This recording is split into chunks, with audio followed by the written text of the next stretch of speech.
Good evening, fight fans. Welcome to week 3 of the FTC Friday Night Fight Series. I am Patrick Shaw, alongside me is Sean Hill. Sean, how you doing this evening?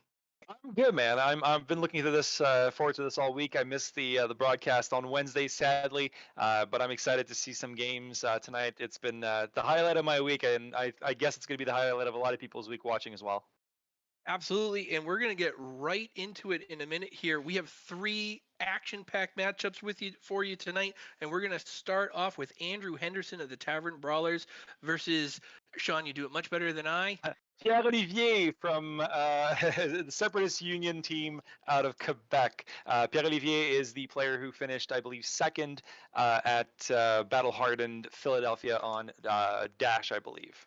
And this game was in fact recorded earlier this week, so we are commentating on it live, but this is pre-recorded. So this is our first match of the night, and we'll cut to that right now. Perfect. So you can see the Separatist Union logo right there with the fleur de lis, which is the what you'll find on the flag of Quebec, which is where I'm from. And I think it's one of the things that I touched on this last time. When the league kind of started last year, people were like saying, "Oh, what does the separatist union mean and stuff?" Because a lot of people don't know the lore about Quebec and Canada and all that good stuff. But the bottom line is that it is not based on any of that. It's not a political stance. It's simply because some of their players are old Destiny Pro players, and there's a separatist union within Destiny that used to be a faction. So they kind of Right. recycle that, and they're using that for their icon, and they have some like really solid players in that team. They have a bunch of pro players that you wouldn't know about, but really local threats like Jean-Sébastien Lorrain, who's a Icelander and Oldham player who's fantastic. Nicolas Bouffard, Nicolas Jamouy, who's an old World of Warcraft TCG pro. So a lot of these guys who have like this experience behind them and years of dominating at card games. So that's a really interesting team. And you have Tavern Brawlers who are no schmucks either. No, absolutely not. They are a tremendous team, tremendous members of the community. Andrew Henderson goes by the 86 and is the captain of the Brawlers this season. And we can actually see the heroes. Now we know that Andrew is going to be playing Lexi, and Pierre is going to be on his trademark Dash. Yeah, it's funny because when you think about Team Quebec, Team Separatist Union, they're known for playing a very aggressive version of Dromai. Actually, they were playing an all red Dromai at nationals, which did okay. I don't think it won anything particular, but it definitely caught some players off guard. And it's cool to see now that Dash is very popular, but Andrew going, no, I'm gonna play Lexi. Lexi, has always been kind of this trendsetter hero. Like Ball Lightning was so good in Lexi, and I used to love seeing Death Dealer into these crazy turns. I'm actually wondering what's going to happen now. What kind of build are we looking at? Yeah, and you know what? For both heroes, they've gotten to the point where it is really hard to gauge archetype simply based on the hero. There's so much diversity in the individual decks, you really don't know what you're going to get before the equipment and weapons flip over, and that's part of the challenge for both players when it comes to pre-boarding for this matchup. Like, do you hedge your bet on an aggressive boost list or as Lexi into Dash, or are you trying to prepare more for a pistol control build, both of which are super prevalent these days? And It's Lexi really, yeah. kind of in the same boat as Dash, right? You have either super hard lightning build, or you could have a much more controlling ice build these days. I think you're pointing it out. You pointing it out is really interesting because in a lot of cases, when you're seeing Briar into Dash, there's kind of not really a question there. You know what's going to happen. If the Dash has the sideboard built a certain way, he's going to play the deck a certain way. But Lexi has so much flexibility. It's one of those decks. Well, okay, he could be on this, Rain Razors, Rain Hell type build, especially now with a few new cards. Who knows? We might see some aim counters, Deadeye. There could also be a build based off of going tall with, penalty arrows like I forget the name, but the Blizzard Bolt or cards like that, Frostlock, and trying to get frost tokens and revealing ice cards at the beginning of the turn from Arsenal and getting frostbites on your opponent. So you really don't know. And I think, what would your bet be if you're the Dash player? What do you If I think you're playing against? If I'm the Dash player, I'm still expecting some Art of Wars. Maybe not Rain Razors, but I do think that Lexi's best bet here is still to kind of overrun Dash. So going that mid, not super tall with a singular arrow attack, but I do think that she needs to chain attacks together and get on hits to tax Dash. So I would say a ice heavy aggressive build is what I would go. Lots of blizzard bolts, ice veins or aether veins, the chilling arrow effects, but probably some art of wars and such to go wide here. And so this Very is from the perspective, I should say, from Andrew. So we are going to be able to see his hand and kind of work through his lines here. We will not be able to see the hand of Pierre during this game. No, and looking at this, if I'm Andrew and I'm facing Dash, obviously we're seeing a Tekla Pounder now, which signals, guns blazing, boost, let's go, let's close the game. Andrew, obviously holding on to the card that you mentioned, Art of War, which is a card that's been around for a really long time, and it's kind of cycled in and out, right? We've seen some really aggressive decks come through like Chain, and now we're seeing it very popular in Fi and kind of allowing for players to go overboard. Yeah, absolutely. Art of War, it turns out drawing cards and having basically what we call force multiplier in one card is super good. You can Who get would have into the thought? strange, yeah, right? You can kind of get into the strange like ratio math of like banishing a card and drawing a card and playing a card and how much you actually net, in quote unquote card advantage. But it turns out if you can if you can buff attacks and draw more cards and see more of your deck, it's going to be mostly beneficial for you every time. And now we're going to see, I think, Andrew loading up a Bolton shot with Voltaire. I believe this is during Pierre Olivier's turn. So Pierre Olivier uh, charging the gun and then playing a T-bone, a yellow T-bone, and Andrew going, you know what, I'm going to respond to that and put a Bolton shot in my arsenal. Yep, and luckily we do have Lexi is playing some equipment with 0 block, so you can throw that in front. It becomes a little more dangerous with multiple T-bones, where you have to start giving up potentially equipment that you don't want to give up. Both New Horizons has Blade Break and Findel Spring Tunic. Both of those have Blade Break, so having to give those up early is going to be really really tough if the occasion arises. Looking at it, you're thinking Snapdragons is so good, but it also works so efficiently with T-bone. There's a world where having those 0 block equipments is a meta call at this point. Yeah, absolutely. Those T-bones come in for pretty ineffective damage, and there's very rarely a non-hit associated with them. So the more you can, right, the less you have to sacrifice, the better here. And we see Andrew drawing up his hand after blocking, and you got the Art of War, we got those ice arrows, and we got the Bolton shot. Looks like he's set up to really start aggressively here. And you could see because Pierre Olivier went T-bone into a high impact and then shooting the gun, and Andrew saying that's fine, I'm going to take 7. Yeah, it's kind of it's always risky in turn 0 taking any amount of damage. So with the Art of War as a non-block, you're kind of forced into a bit of situation if they go wide enough. But there is that Teklo Pounder I think is going to be the specter over Lexi's head very early on. If they get another Teklo Pounder on, I think it can really get out of control really quickly here. And there's an argument to be made from the Lexi player. Those arrows are 3 blocks, weighted out, and Dash becomes a lot less threatening when it's just the pistol and no Teklo Pounder buffing those boosts. Oh yeah, blocking the Teklo Pounder is definitely something that a lot of people will commit a lot of resources into. And now we're going to see a Bolton shot being played from Arsenal. It's a yellow Bolton shot. Bolton shot so good. The second you pump it just a little bit, and we're going to see that with the Art of War, it gets go again. And if it hits, you reload, which is nothing too shabby either. Nope, seems pretty good being able to put an arrow into your arsenal for free without having to pay for Voltaire, having those resources floating. Seems pretty decent. Alrighty, and the card that you said, oh, I don't know if we'll see it, but there it is, Rain Razor, such a great card. Being able to go, you know what, it's going to do a lot more damage too. There you go.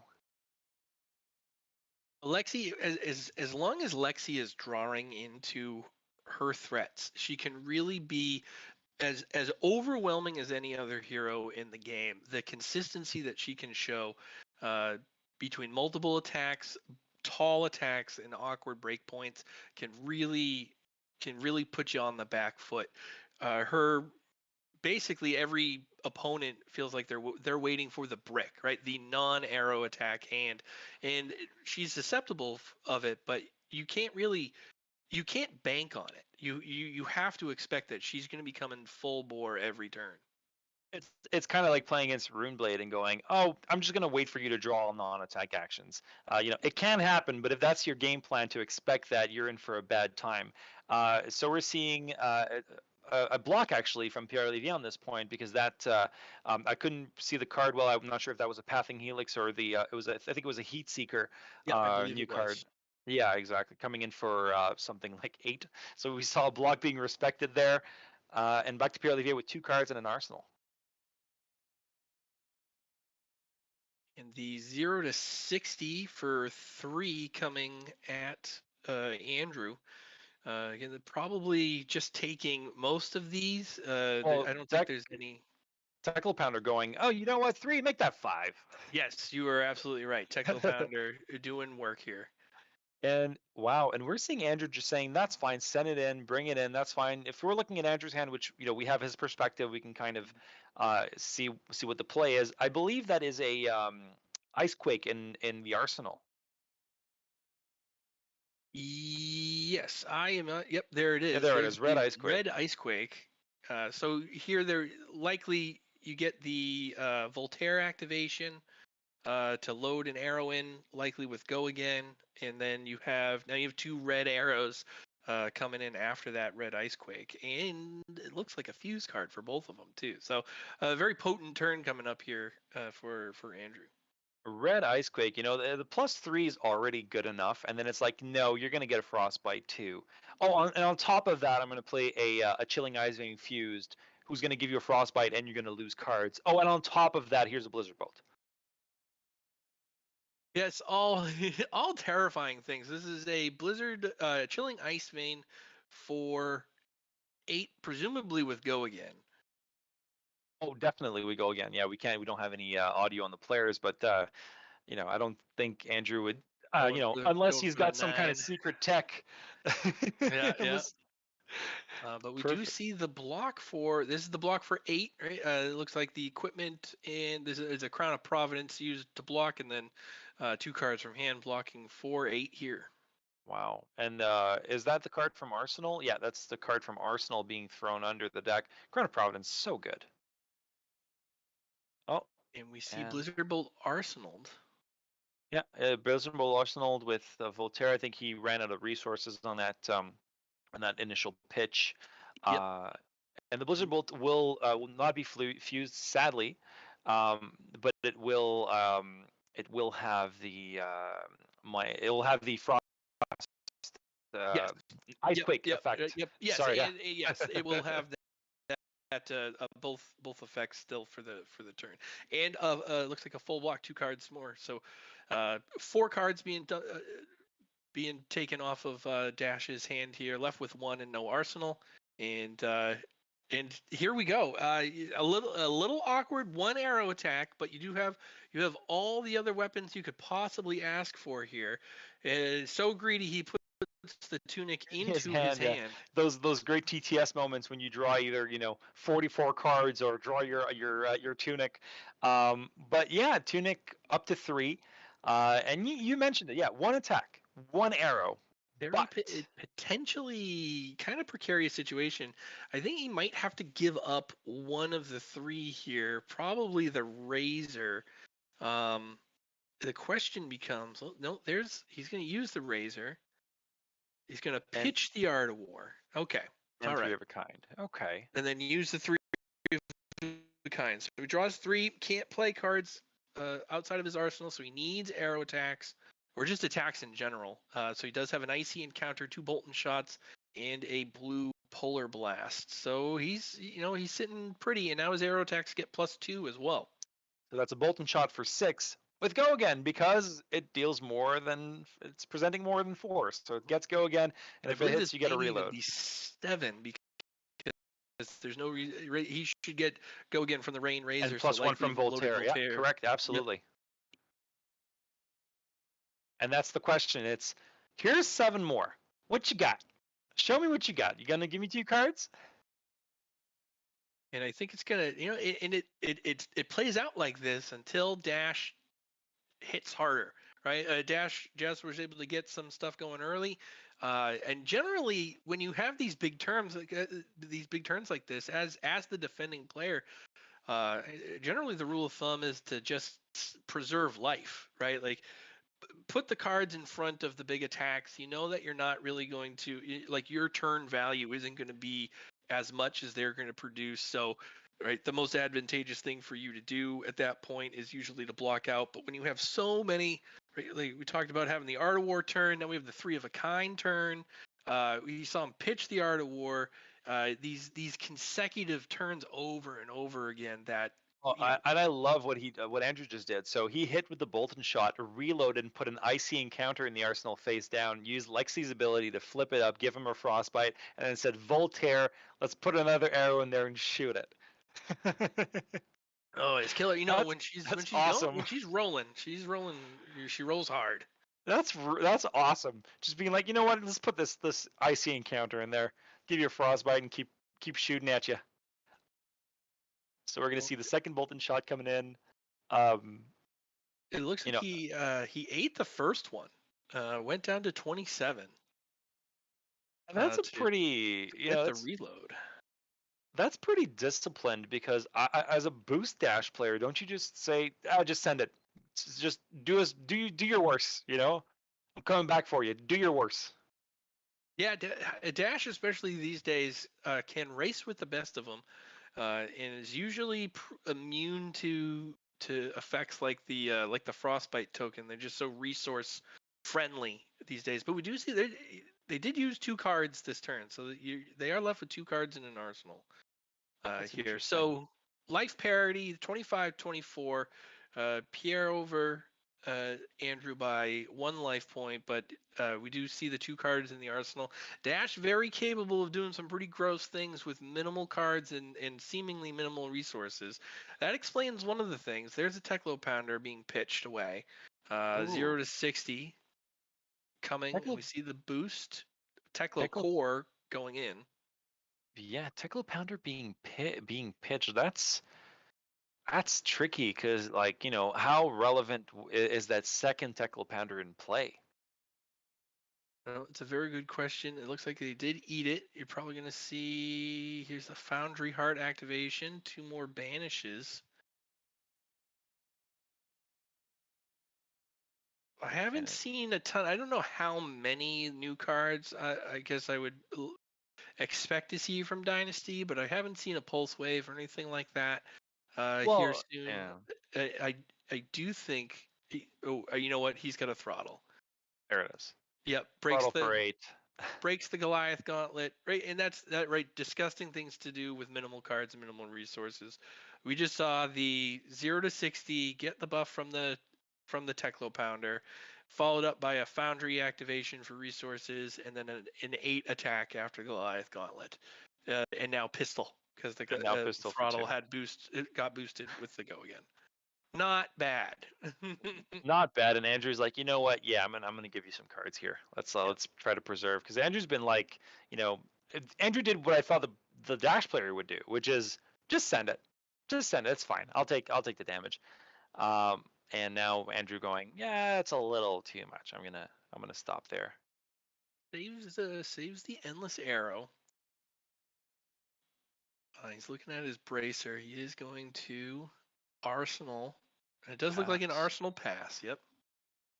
So dash on the tempo. Uh, they've got some cards here. Now's the time they're going to chain it together. Dash is, I love Dash, and I think that with Pulse Wave Harpoon, you get a lot more usability out of being able to overboost in a turn, and being able to force your opponent to block. Cards like T-Bone and Pulse Wave kind of create this path for interacting with your opponent as an aggro deck, and an aggro deck that interacts is always going to be good. And I think that's kind of a big part of why Dash is being so Ooh, successful now. It's being able here to we force go. cards. Talking about Pulse Wave, there it is. Pulse Wave, one of the dangerous new cards out of Dynasty for Dash, already boosted. So boost two, I believe it's two or less. Yes. Yeah, so two So cards must be revealed, and then you have to block with one of the cards if it has defense value equal or less to the boost amount. So if you're able to boost with a Harpoon for 3, odds are you're getting a card out of your opponent's hand. but the damage busting through here, Andrew keeping a 5 card hand, but going down to 8 in the process. Wow, that's a lot of damage. I mean, there's a 17-point lead, and if you're playing aggro into aggro, 17's a lot. But you play Vi. 17's not that much, is it? Right? 17 is not a lot when you can deal 20. It's Yeah, exactly. But of course, sometimes you get they play this round's on me, and that 20 turns back to 10 real quick. I remember the game that I can't remember which game it was. I think it was one of yours where your opponent turn Oh one would yes. like channel into Oh yeah. this round's Yep. on me. You're like, well, Yep. thank This you. round's in. This round's on me into a Channel Mount heroic. Yep. Oh, brutal. So here we see the Blizzard Bolt coming in. It looks like the Endless Arrow is in Arsenal, flipped.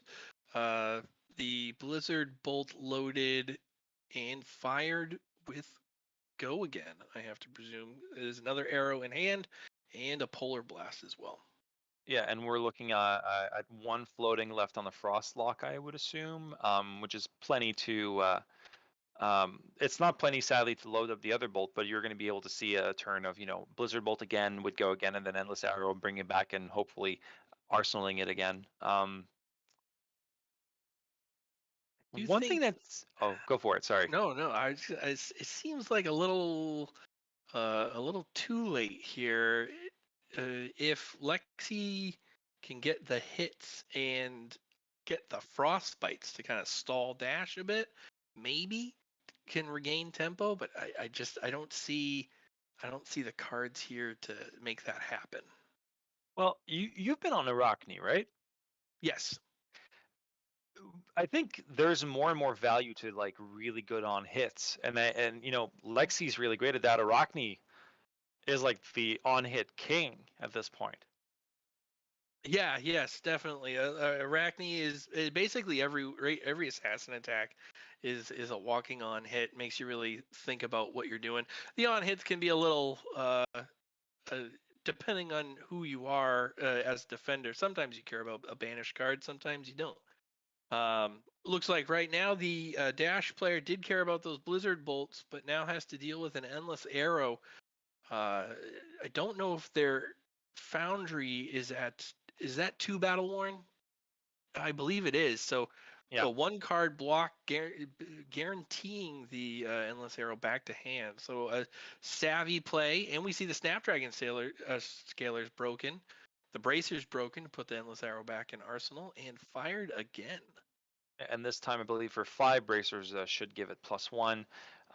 And so we're going to see, yeah, clean 5 back to hand Arsenal pass, leaving Pierre Olivier with 1 card and no cards and 2 frostbites. So Not that bad. that turns, yeah.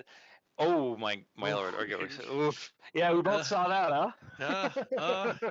talk about those difficult hands. There's a 1 arrow attack in hand. We do know that there's an endless arrow in Arsenal, but you can see here's the Art of War, 3 of a kind, an ice amulet, and 1 arrow attack. Andrew having to make one of those decisions again here. Dash at 18, Lexi's at 8. This turn matters. Lexi does have tempo, but she gotta play right here. And we Lexi deciding to see, play the amulet. yep, plays the amulet, banishes the attack. draws into Ooh. oh, the Into three of a kind. double three of a kind. Oh man. Oh, okay. All right. Unfortunately, that Rain Razors will not be able to be played, which is, sad, but at the same time, I think this is right, is almost as good as one could have hoped here. well, the thing is, you still need to be able to play that second three of a kind, and that three of a kind needs to be played from Arsenal, right? Ooh, yes. Yep. That is right. So here comes the endless arrow for 5. Yeah, 5 on hit goes back to hand. Yep. I would assume would go again. Likely with go again, right? Because of the Voltaire. Yeah,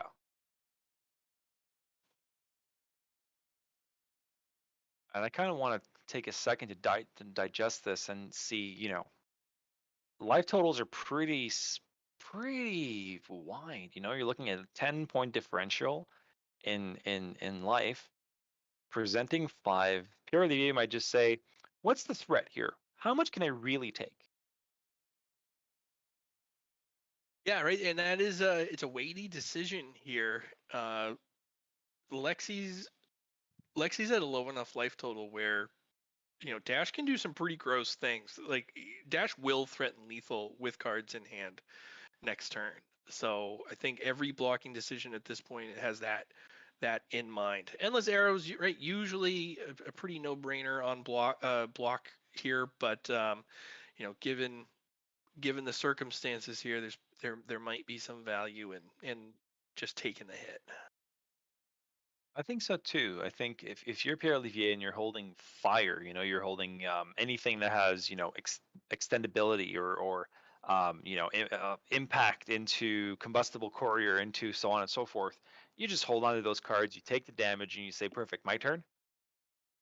Yeah, right. This is fundamental flesh and blood, right? Turn cycle value. How much damage can they do versus how much you can do? And it looks like Pierre has decided that at least one card is worth it, and it looks like two. So will prevent Endless Arrow from returning the hand here. Wow. And not just any two cards. Combustible courier twice, which is one of those cards that if it hits, you're in trouble. Yes, absolutely. And we do see it looks like a Voltaire activation in response to get the uh, Aether Vein into Arsenal, followed up by the second Endless Arrow, and that is going to come in for 5 with the on hit Yeah. and an Arsenal pass. Putting that three of a kind in Arsenal. Wow. Okay, so purely, sacrificing a lot of that momentum to be able to mitigate some of those hits, but it's still 8 life for Lexi and 3 cards on dash. We see a Zipper hit, pitching a Spark of Genius, the boost. Boost is real. We're going to see one floating. So Yep. we can either assume a charged gun or possibly something else in the arsenal. At this point, you've got 2 endless arrows, nice quake, insidious chill. You need the fuse. You want to Hmm. pop that amulet, and you want to play three of a kind if you're Andrew. Yep. Yep. You You're definitely at 8. have right. You have the weapons, but right, we're in the late game where every hand looks nice before you have to give up cards. But Andrew's game plan so far has just been, "No, I'm keeping my cards. Thank you, thank you. I'm taking the damage. I'm keeping my cards. I'm real cool with that. I'm going to commit to a very aggressive plan. And as predicted, here comes the Teclo pistol. Yep. Um, Leaking in the two. Ooh, and an Achilles accelerator gaining an action point. See if huh. they. Oh, we see the insidious chill block. So, but Oh, but why?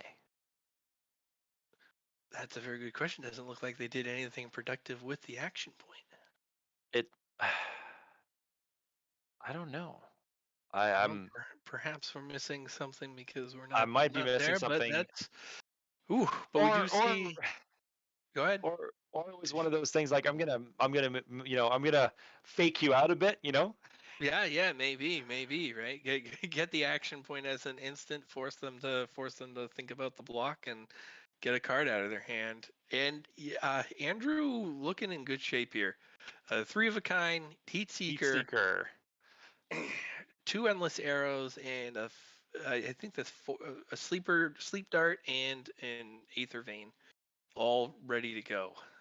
We So were talking about this when we were someone was playing Azalea. I can't remember which team it was, but an Azalea player. And we're like, we don't know these cards because Ranger is so new in the yeah, meta. So, but it's cool to yep. see Sleeping Dart and being played. That's a card that I remember drafting in Arc. So that was cool to see representation again.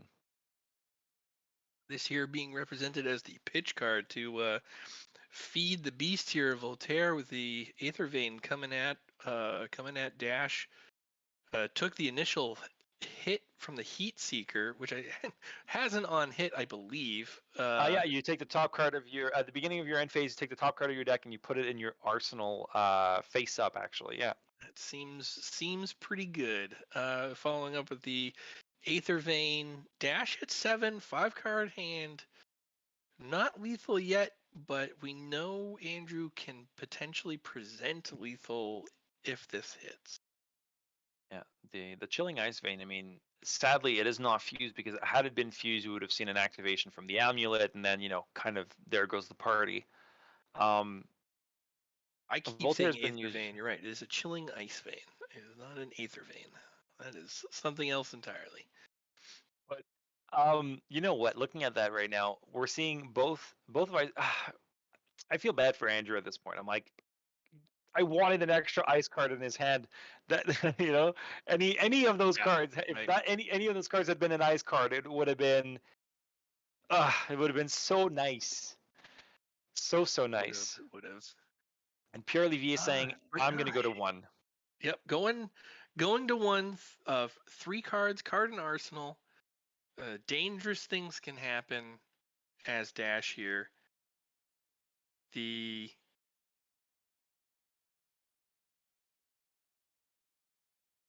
Sorry, yeah, there we oh go. yeah. Oh wait, the stream I believe got cut down there for a little bit. We're gonna see if we can't go back to the end of that game. Oh, Yeah, there was a small little glitch here. We're gonna go back to the final 2 seconds of that game there. But mhm. so Pierre Olivier on that turn There we go. decided I'm gonna go to one. I'm going to take it Yes. all, go to one. So he's holding a card in arsenal and three and pretty much a full grip. Yes, he is. And looks like he pitched. All right. Okay. We got the zipper hit coming in. Get my bearings back here. Zipper hit coming in. The pitch, the banish, with the boost hits. It's got go again. 2 cards coming out. Basically, if Dash can leak another, if he's got another 4 attack, that's going to force a 2 card block. This is over anyways, because I believe he can load the pistol and shoot for 2. So if he can force those cards out. We talk about Kadachi locking a lot, and I remember Spectral Shield blocking with my dearest Prism. Uh, Tekla Pounder is on that scale. It was one of those great locking mechanisms in Flesh and Blood. Yep, especially right that control build where you have the quote unquote Exodia, right? When you get all the purifiers and the incubation or the induction chamber out, it can get pretty ridiculous. And when you're dealing 12 damage a turn and pitching a blue to do that late, it's pretty gnarly. We see the T-bone coming in, the single card, oh, and the maximum And max velocity. velocity. Okay. When you see a Max V getting pulled off like that, you're just like, yeah, that was cool. Thanks, man. Okay, right. So they had all right. So we didn't see that there's okay zipper hit. That's okay. That's what I was like. Wait a second. There's still 3 cards. We had the zipper hit right. Boosted 3 times. Had the max velocity and the telltale. Look at all the cards that Look I at could what I have would have could have gotten. played. Yep. Look at what All I right. could have gotten if I had a little bit more time. Um, Looking at Mhm. that, looking at Max V, which is one of those cards that when you pull it off, it feels so good because it takes quite a bit of setup to get done. Um, I'm staring at that and I'm reminding myself of one very important thing. There's a lot of two blocks in Lexi. Oh yeah, yeah. Those those ice attacks, right? Ice attacks and ice Yeah. non-attacks can come in for two. That was a great game featuring Andrew Henderson and Pierre Olivier. We are Pierre going Olivier. to we are going to cut to a commercial and be right back here in a couple minutes with Felix Chung and Constantinosis. I'm saying his name terribly, but it's going to be a combat chain and Fab Chaos matchup coming up right after this.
Hello, everyone, and welcome back.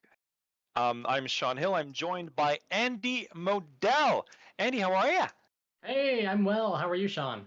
I'm good. I'm good. I think you caught that last game we saw by the guys from Quebec versus Andrew from Tavern Brawlers, and we've got another cool game coming up. My very own teammate Felix Chung on Oldham versus Fab Chaos's Konstantinos on Viserai. Kind of a matchup I used to see, in the precursor of Pro Tour New Jersey or calling New Jersey, in that Starvo era, that kind of or not precursor, but kind of followed that meta right after. But we're going to see something that I've game that I've seen, if not 100 times over, a little more than that. How do you think that matchup kind of goes?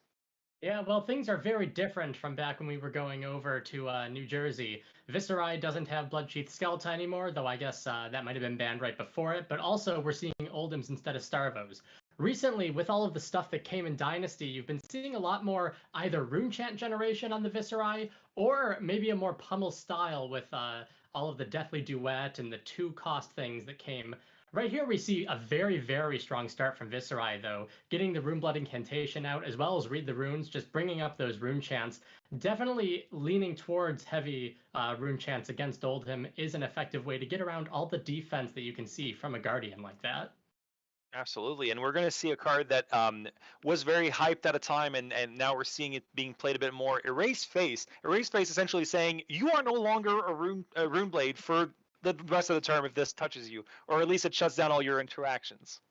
Yeah, with Viserai's ability calling out specifically for Runeblade cards, as well as Mauvri and Skies only working on Runeblade cards, getting hit by Erase Face can really tone down Viserai's plan. At the same time, to block out that Erase Face, he's either going to have to use a lot of equipment or 2 cards from hand, leaving him pretty hurt for the next turn. So, from the Oldham's perspective, I think this is a pretty good way to start out with some tempo on Oh, turn it's a one. very clean play, and not only that, on the Viserai side, we know that Rune Blades don't tend to perform well with less than 4 cards. That's kind of their golden ratio. You want 4 cards on Rune Blade, and you can get away with 3, but 4 is really where you want to be every turn, whether it's a card in arsenal, 3 cards in hand, or if you're using a Sonata to kind of fill that slot, that's really where you want to be.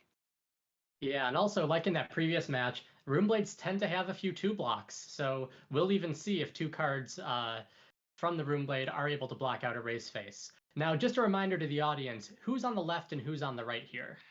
So on the left we have Felix Chung on Oldham, and on the right we have Konstantinos from Fab Chaos on Viserai. All right, so let's see what Konstantinos is gonna put. He's been thinking about this decision for a little while now. That Erase Face so early, he's got his cursors over his equipment. Definitely a lot to consider this early in the match when you have all your options, but also you have time. And we're gonna see, actually, we're gonna see Costa not waste any of that time and say, yeah, we're gonna block that Erase Face right there, and a pummel. Ooh, we're Yeah, gonna say, this yeah. is It's a perfect opener for the Oldham, following that perfect opener from the Viserai.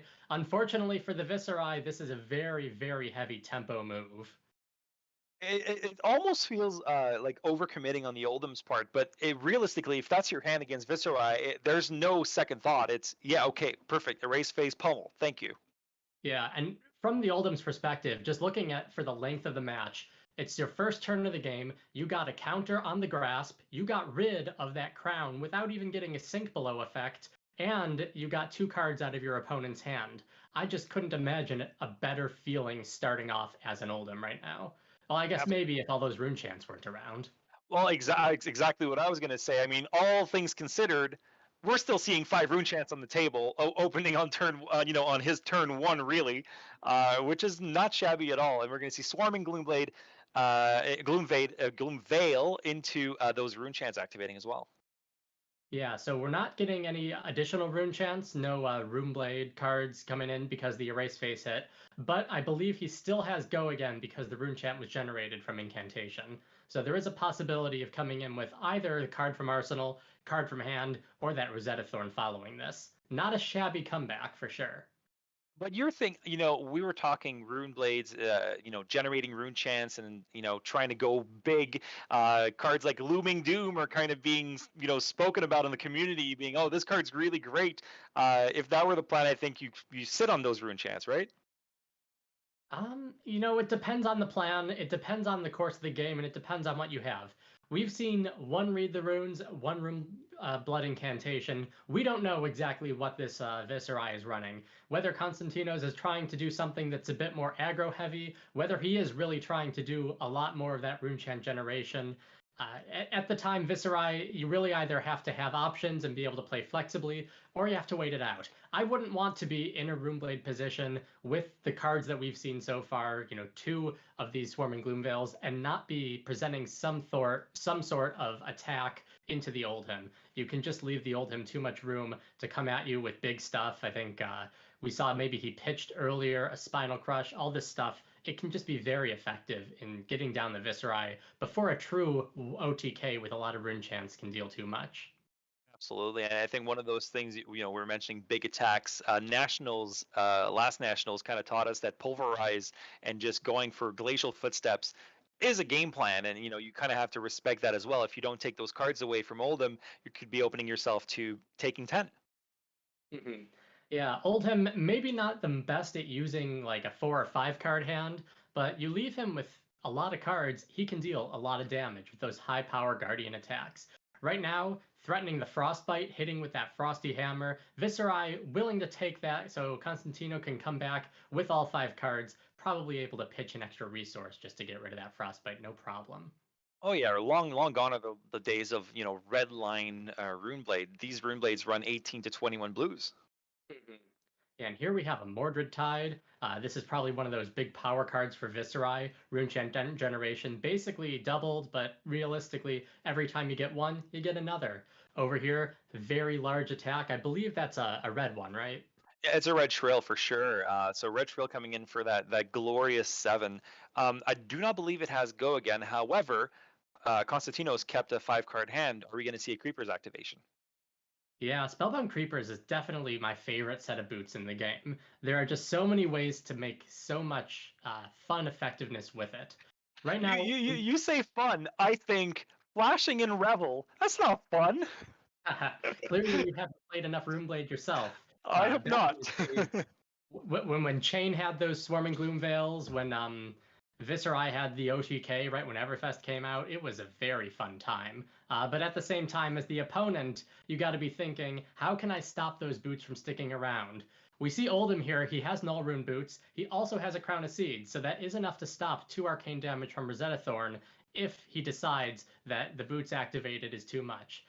Right now, it looks like we're getting another Frostbite out without a Stalagmite.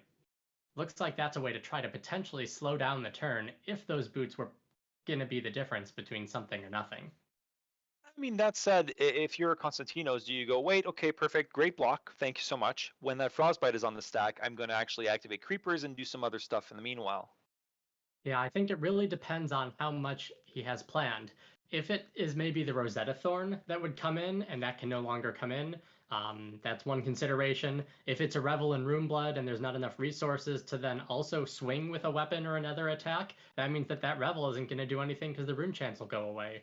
I think it's a risky move potentially using the Stalagmite now, and we'll have to see how these boots end up countering it. It looks like it is a blue pitch, and we are seeing Spellbound Creepers come in with the Revel and Runeblood. So The not enough dreaded to stop play. that Rosetta Thorn. The dreaded play. Andy, you know your rune blade math much more than me. Is that 7? It's going to be 7, yeah. 4 Yeah. plus 1, and then 2 from the Viserai. Wow. Yeah, Wow, so this wow. is really, if you're going to use your boots, this is a very effective way to get them in. There's a possibility, I think, if those are all 3 blue cards, he'll be able to Felix might be able to actually stop all of this arcane. I'm not sure though if that's going to be what we see. I'd be very surprised if he chose to do so. I mean, Oh, I'm sorry, I miscounted. Those are 9 rune chance total. Yeah, those aren't going anywhere if he swings with Rosetta Thorn. The boots are sticking around, and there's boots that are made for walking, but creepers are made for doing these nasty things that you rune blades like to do. I think the Seven creepers are made Arcane, for creeping. they are made for creeping. But this is insane. You look at plays like this, and it brings me back. We were talking about Bloodchief Scalata, and it brings me back to those days of just being like, when is he going to pop it? When is he going to pop it? When is he going to use it? And the second you start seeing those rune chants getting to 5, you're like, ugh, your blood pressure starts to rise, and you start getting worried. Yeah, it looks like right now we have one of the players left the room as TTS probably failed, so he's on his way back right now. But yeah, it's definitely when you're playing as the Guardian against heroes that have big explosive threats like Viserai, you always want to try to disrupt them as best as possible. Right here, we didn't see that. We saw the shield come in, the frostbite from Winter's Wail. That still wasn't able to stop this turn from happening. I played Oldhim for a little bit. I was on him during Nationals and in San Jose at Worlds and the calling there. So I've definitely been on both sides of this matchup in particular. I think it's interesting that you mentioned there wasn't that much disruption, but really when we think about it, um, Konstantinos willingly took a hit from Winter's Wail, which was frosted. So there's been two Yeah. whole frostbites added to the ledger here, and Costa's just been like, yeah, it's fine, I'm gonna pay those, and I'm still gonna slap you around for, what is this, 9 plus 4, 13 plus, this is 20 damage turn. Yeah, and there's a reason Viserai is not allowed in Blitz anymore. It's because stuff like this just wins the game in 2 turns and it's over. But over in CC, Viserai hasn't seen as much success lately as he used to with the Bana Skeleton and then Briar just being a bit more effective thanks to Channel Mount Heroic. How do you see as Viserai going into the new meta? Is he going to be more effective? Or right now, is he still one of those heroes that you think people who like him play, but he may not be worth picking up unless you're really into that?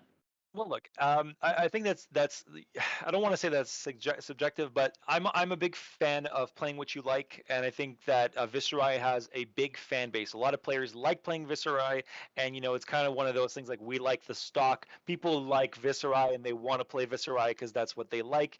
I do think Viserai has a good position. I think that he has a bit of a lower ceiling than Briar does on certain turns, but if consistent enough, Viserai can throw just ridiculous damage turn after turn. So I think it is a viable pick.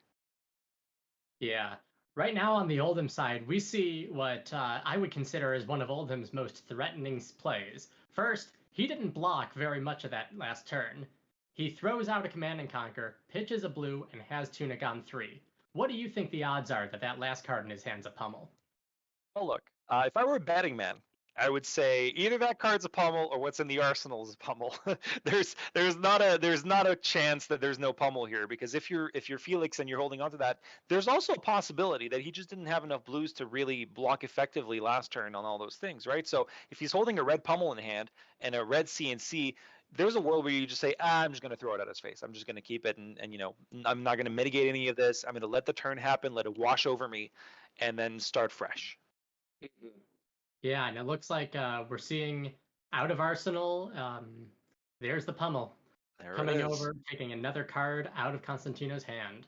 And is that duet? I'm looking at the stream and I can't see quite well. Is that the? I'm not sure what that card is. You know your Runeblade cards. What is that? What did he block with?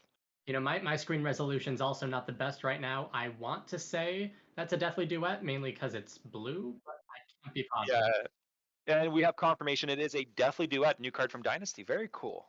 Yeah, Deathly Duet. It's one of those cards where you may not always get the full benefit, but if you can, it can be very nice value coming in. Looks like over here, those Spellbound Creepers, though, finally went away as just a Runeblood incantation came out. A little more Rune Chant generation coming in, but losing all of this equipment so early for Viserai doesn't feel like the best spot to be in. Or at least as the Oldhim, I'm pretty happy there. You're your Runeblade, and I've commended you on it a couple of times so far. But Creepers, are you happy with just one activation, or do you really want to milk that?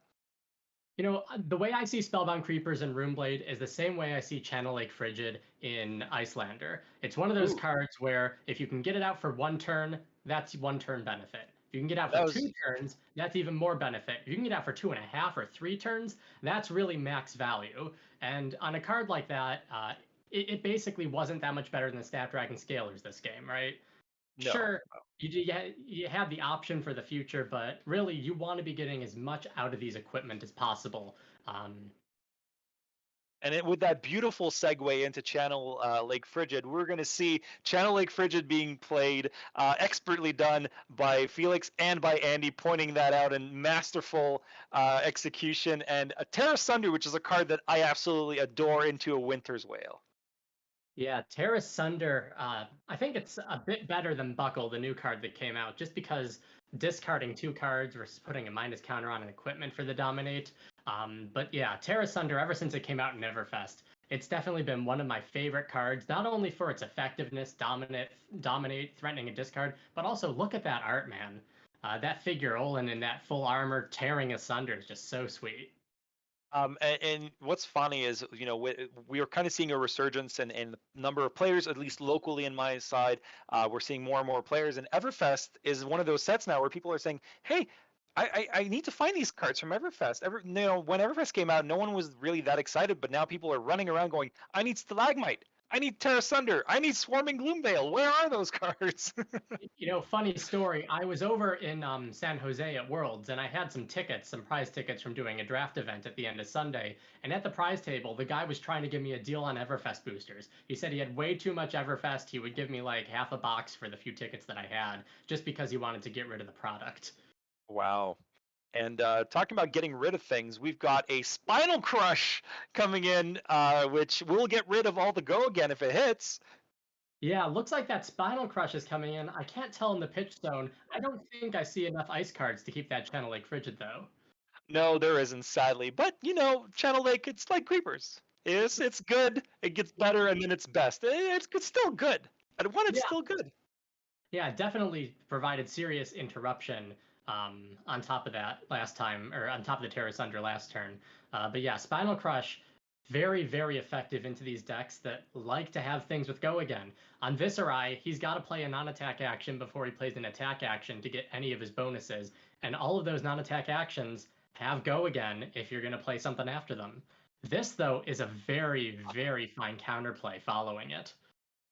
As a Prism main, which my long lost Prism, Blade allows 9/0. I can always call it 9 Blade, but Oath of the Mind. blood.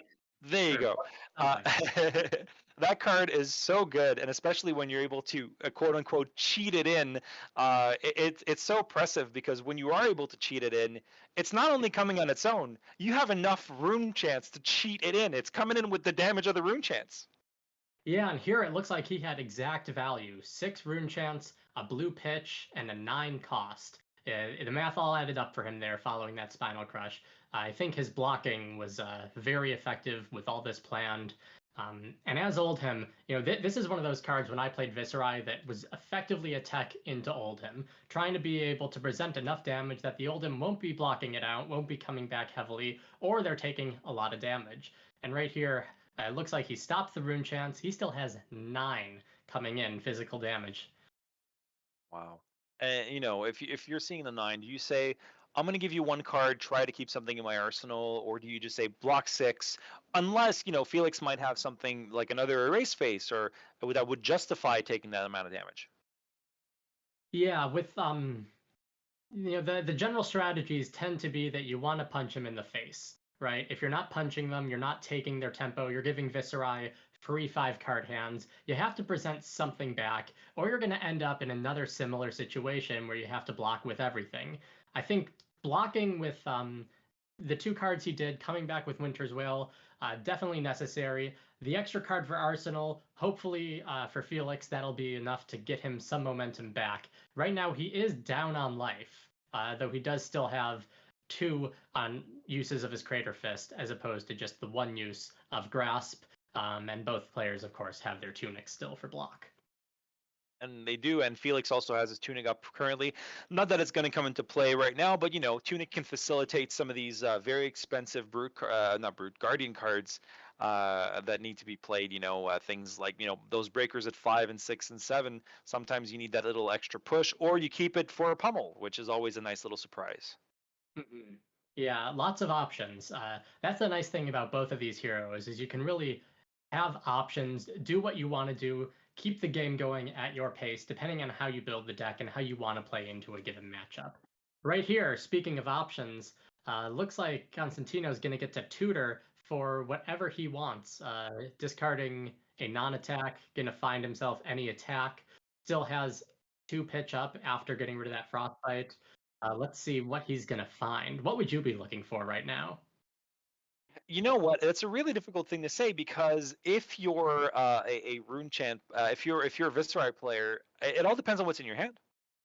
It all depends on what's in your hand and what's in your arsenal. If he's short on an attack action, Swarming Gloomveil ends up being one of those cards that is so good, and there it is, Swarming Yeah. Gloomveil. I think 9 times out of 10 that's the go-to unless you have something very specific in hand or your board presence is like 6 rune chants, and you can do that nasty play with Blood Oath, and you can just go again. Ninth Blade, I should say. So we've got, and is that a go again and 4? Did the requirements get met for both? I believe so. Yeah, the incantation gave 1 rune chant, and then a second one from Viserai's ability. So this is going to be 4 go again and a rune chant threatening. Wow. And over here, I think this is the first time we've seen Felix use his Crown of Seeds this game. Gonna bring that in, get that card out of Arsenal, put another card in hand, and using his Null Rune Boots to prevent the Rune Chant, keeping the Crown's prevention available in case he needs it for that Rosetta Thorn later. We're talking about Rosetta, and we're kind of on the edge of it being possibly gone from the current format with Briar being retired. But the one thing that Runeblade does so well is splitting their damage. And we're seeing that with Bolander a little bit, where you're able to attack from 2 fronts. I think it's no one can deny how good split damage is, and no one does that better than Viserai. Yeah, there's definitely a lot of ways that you can make it difficult for your opponent to prevent all the damage you're throwing at them. Most cards block for at most 3 unless they're a defense reaction. Most cards pitch for at most 3. But being able to present, say, 2 and 2 off a Rosetta Thorn, no one card, not even a defense reaction, is going to be able to stop that unless you're actively preventing damage, like with something like an Oasis Respite. It's just not necessarily as efficient to try and play against. And that's what gives some of the advantage over to these Rune Blades or even the physical wizards when they're coming in games like this. Especially when the game goes long, right? When the game goes long and you start getting to these low life points, it's similar to a lock. There's a point in the game where you will not be able to manage this. Mm-hmm. Yeah, looks like right now we're seeing a block for 3 with the Macho Grande, 1 prevention, so the Swarming Gloomveil isn't going to deal any damage here, but it's still going to have go again, so we'll see what comes next following it. Yeah. Konstantinos has a card in arsenal, a card in hand, and 1 rune chant, and two floating, which is a perfect recipe for non-attack or attack into something into Rosetta. Mm-hmm. Yeah, all sorts of possibilities here. One of the cards that we saw Ashrill of the Skull form earlier. That would be the other card I was thinking he might have pulled if he didn't have as many options left, just because you come in still for 7 damage on that following all of this. Some other fun options, if he has another Revel in Runeblood, he can get that in for great effect. One thing that I'm interested in seeing is will the Viscera or will the Oldhim player do an ice reaction at all? 1 card left in hand, that could be seriously disruptive if he's able to get rid of that card from the Viserai hand, leave him only with his arsenal and his weapon laying around. 100%. And I'm not a Guardian player, but I did play Oldhim in the Nationals, and I found that in a lot of situations, and there's a Revel in Rune Blood. In a lot of situations, when you are Oldhim, that ice react, especially in the mirror, can be can close a game. Denying your opponent an arsenal, denying them any kind of action can really turn a game over. But that's not what we're going to see here. We're going to see a Revel in Rune Blood into that dreaded Revel Blade. Take 10, please. Yeah, 10 damage, and that card is still in hand, so likely going to end up in Arsenal, setting up for another powerful turn. How much do you think Felix is going to want to stop here? He's at 13 life. He has 9 damage still threatening him, and he knows he can't stop everything. It's so hard to be the guardian player in that position because these turns get so wide. I would assume that Felix will try to mitigate at least 3, possibly 6 of that. I I don't think he would take it all unless he's got something um, extreme. We're going to see him take that original. All those rune chants are going to go through, and then we're going to see an extra 2 damage of arcane from the Rosetta being taken. Yes, and we're going to see a block for 2 with pummel. Yeah, so he took all of the arcane. He blocked with the pummel. He's got 2 cards left. I'm imagining we're going to see a mirror of what we saw following the last big damage turn. Probably a Frosty Hammer in an arsenal, maybe? Possibly, and looking at that turn, and looking at stalagmite still being at 1, sometimes you want to wait for the right time to use stalagmite, but it's one of those things where it's kind of like Arcanite Skullcap. If you don't use it, you lose it. Yeah, a lot of times I was actually, if you don't use your equipment, there are some things that it can't help you about. If so much arcane is coming in, that stalagmite's never going to be able to stop that. At the same time, though, the Viscerai will at least have to present some sort of physical attack, so there is an opportunity right now to make sure he gets that, likely. And a card that we were seeing for the first time in this game is Mauvern Skies. This one is a blue one, but the Go Again just, hey, it's going to give me a rune chant, and I'm going to get Go Again, or sorry, it's going to enable Viscerai's ability, I should say, into, my lord, I can't, 3 damage, create 2 rune chants. Here. Yeah, so this one normally creates 2 rune chants. Viscerai's ability gives it an extra rune chant, and on hit, because we have the blue Mauvrian Skies, there could be another rune chant generated.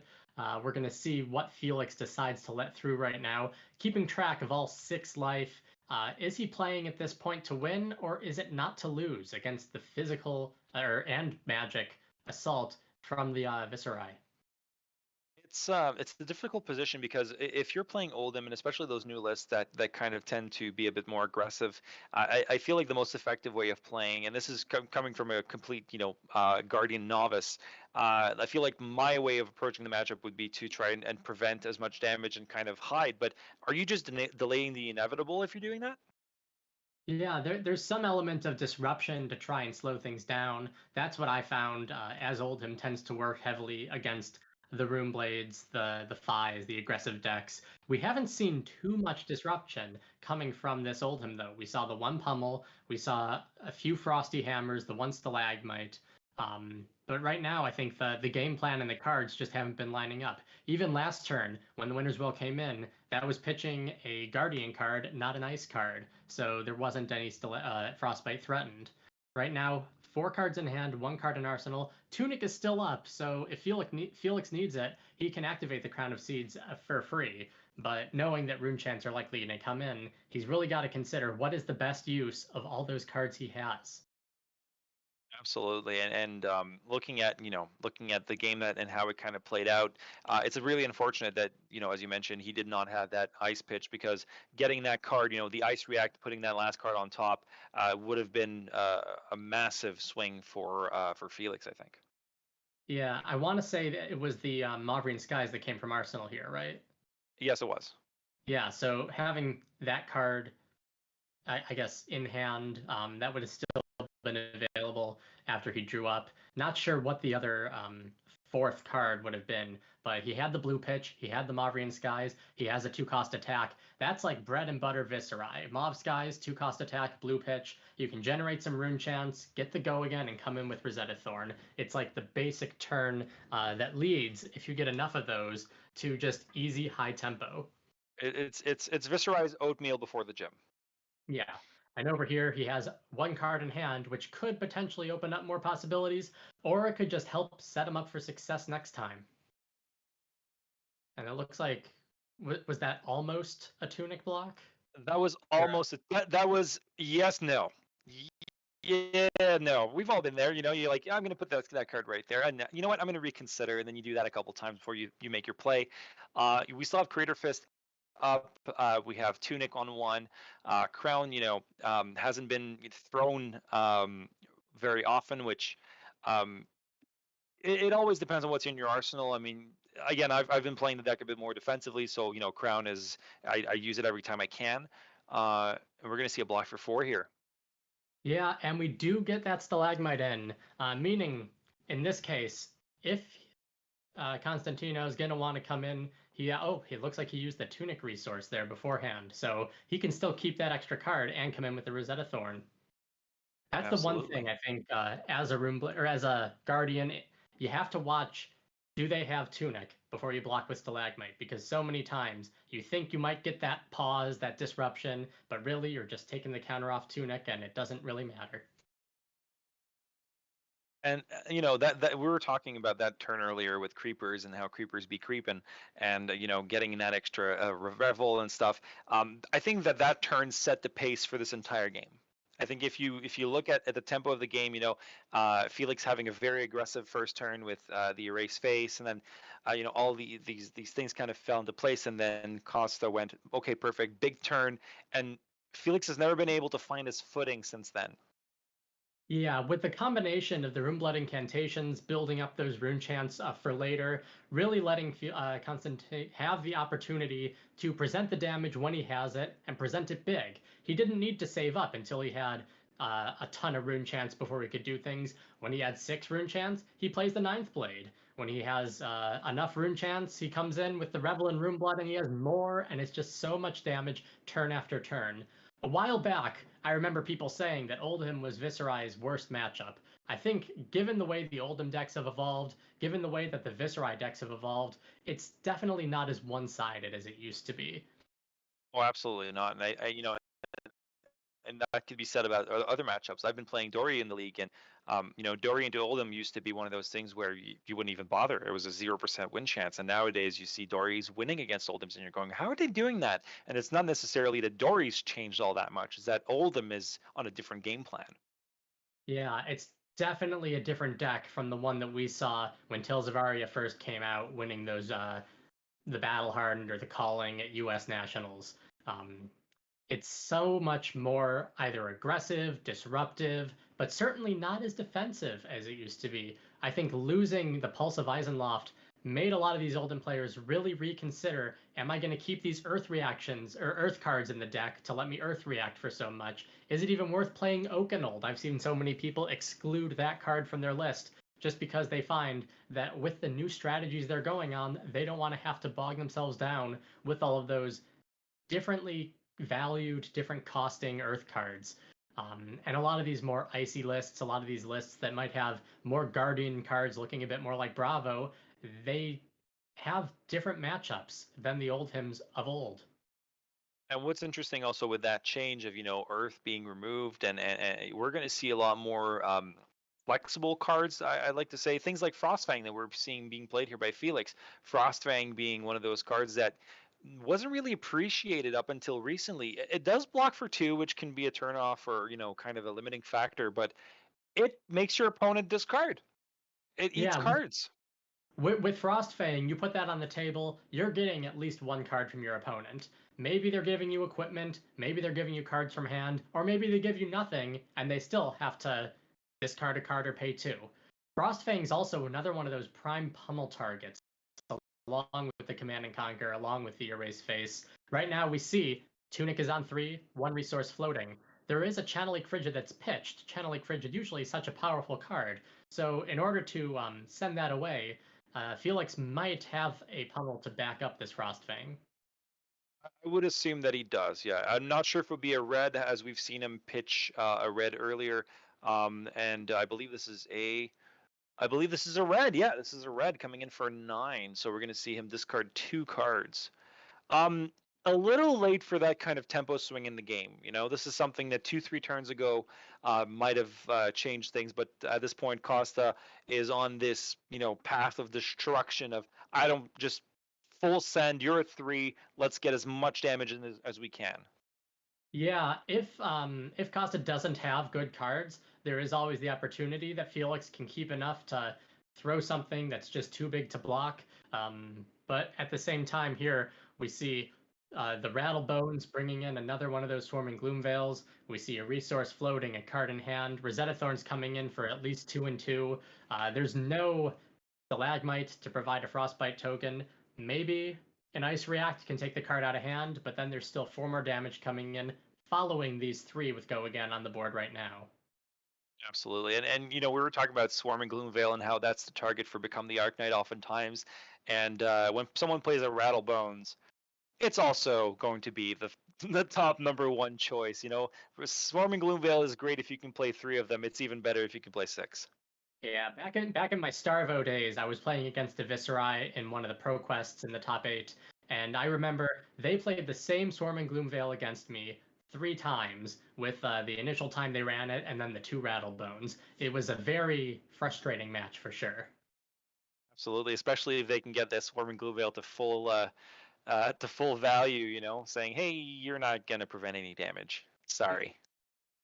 Yeah, so both players on 3 life here. Even though he only had 2 cards, it looks like Costa still has the tempo. So we'll see if there's a chance for Felix to potentially stop everything. But I think right now he'll be lucky if he ends the turn with a card left in hand. Absolutely. That he's only at 1, and looking at his board, he doesn't have an arsenal. Being, you've played Oldhim, I've played Oldhim. Don't you feel more comfortable going in with AB2 into Viserai? It's definitely one of those, I think, personal preference options. Usually, people will say, oh, if I have the crown and I have the boots, then I can stop everything if I need to. But really, that works only when you have enough control to keep a card in Arsenal pretty much all the time. Otherwise, I think the main strategy is just not to get into this situation where you're at low enough life to miss that second AB. At the same time, having AB2 can save yourself when you do end up in a situation like we're seeing right here. 3 arcane coming at, 1 instance of 1, 1 instance of 2, and 2 physical. The only way to stop this is by pitching a blue card, blocking the Rosetta Thorn, and using the crown. But since that crown isn't going to be used, one of those arcane brought him down to 2. Looks like both the Tunic and the Crater Fist blocking. Viserai's got a card in Arsenal, and we do have 2 cards coming in for Felix, whether he's going to either try and play something big, get some cards out, or swing hammer in Arsenal. And I don't know if this can be considered something big, but it's another Frostfang, which will require 2 cards. One thing that needs to be said about the board state is that Costa didn't block with his. Oh no, he did block with it. Sorry, he blocked with it once. I was going to say he didn't block with Grasp, but at this point, do you just throw 1 card, the leftover Grasp, and the Tunic? If you've got it, Yeah, a 3 block using the 2 equipment. He would be left with the card in Arsenal and 3 cards in hand. Viserai on 4 cards can deal a lot of damage, likely more than the 12 damage that the Oldhim would potentially be able to block with 4 cards himself. And we haven't really seen any defense reactions on Felix's side. I don't know, maybe I missed it, but I wasn't seeing any sink belows, or certainly not a staunch response that he pitched or he played earlier. So he did pitch a staunch response, I believe, on turn 1 or turn 2. There was a blue staunch that got pitched. Okay. But I did not see a single sink below either. There's no Fate for Scenes. There's no what is it? Not Rally the Rear Guard, but what's that card from Crucible of War that adds +4 to a blocking card? It reinforced the line. Yeah, looking at that, and it's exactly as mentioned, or as I thought. He's going to say, here's the armor, here's 1 card, I'm going to keep 4. Yeah, so with these 4 cards, is he going to be able to get enough damage through? It's not a situation where Rosetta Thorn swinging will guarantee a win because there's still 2 life and Arcane Barrier 1 present. But if he has something big, like a Shrill the Skullform and a Mauve Skies, or here, Become the Arknight, giving him basically anything he wants. Looks like I've been playing a lot of Dorinthia, and the card that reminds me how good fetching is Twinning Steelblade. Every time, not Twinning Steelblade, what's it called? Okay. Yeah, it is Twinning Steelblade. Every time I play that card and I look at my opponent and I say, can I look at my deck? I feel probably the same way that Costa feels playing Become. I'm going to go through my deck and get what I want. Yeah, looks like from Arsenal he did have that Shrill the Skullform. He was able to fetch himself a Mauve Skies. I believe this is going to be coming in for 1 and 7, and he still has a resource left. So at minimum, we're presenting, 8 + 5, 13 damage. Sounds like it's going to be pretty difficult for the Oldhim to prevent all that.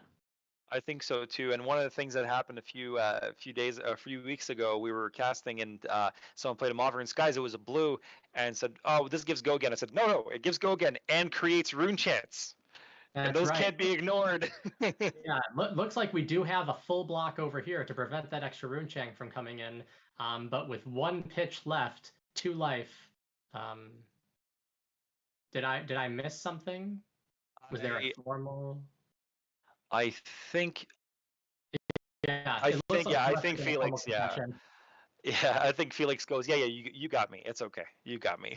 All right, so then this game is going to go over to Fab Chaos with Constantinos beating out Felix Chung from the TCC. The TCC, yeah, Combat. combat chain. Yeah, exactly. You know what?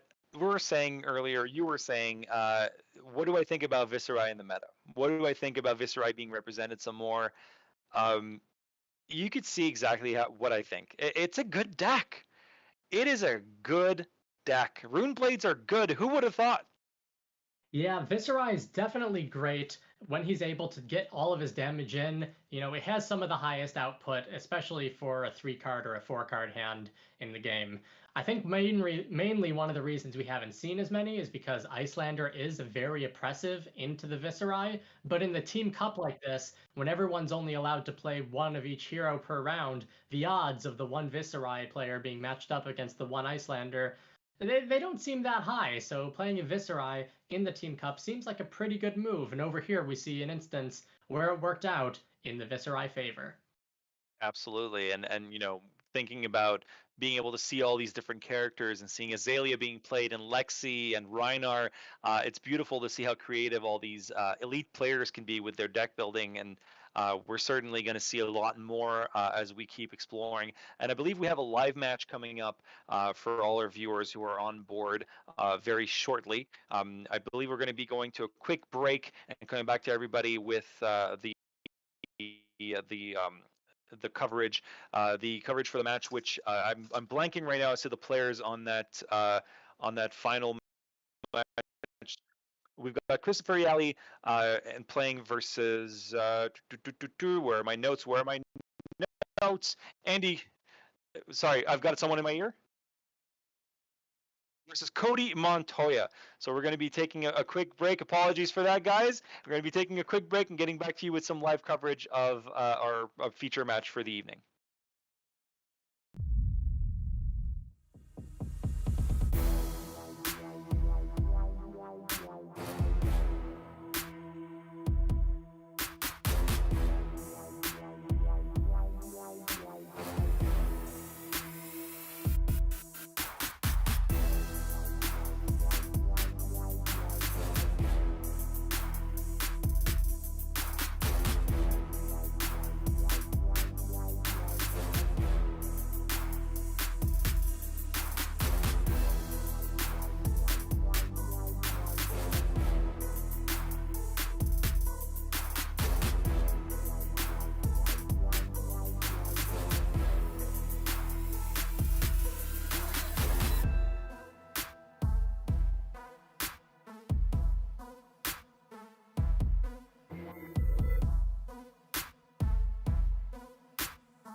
Welcome back, fight fans, to the main event of the evening on FTC Friday Night Fights.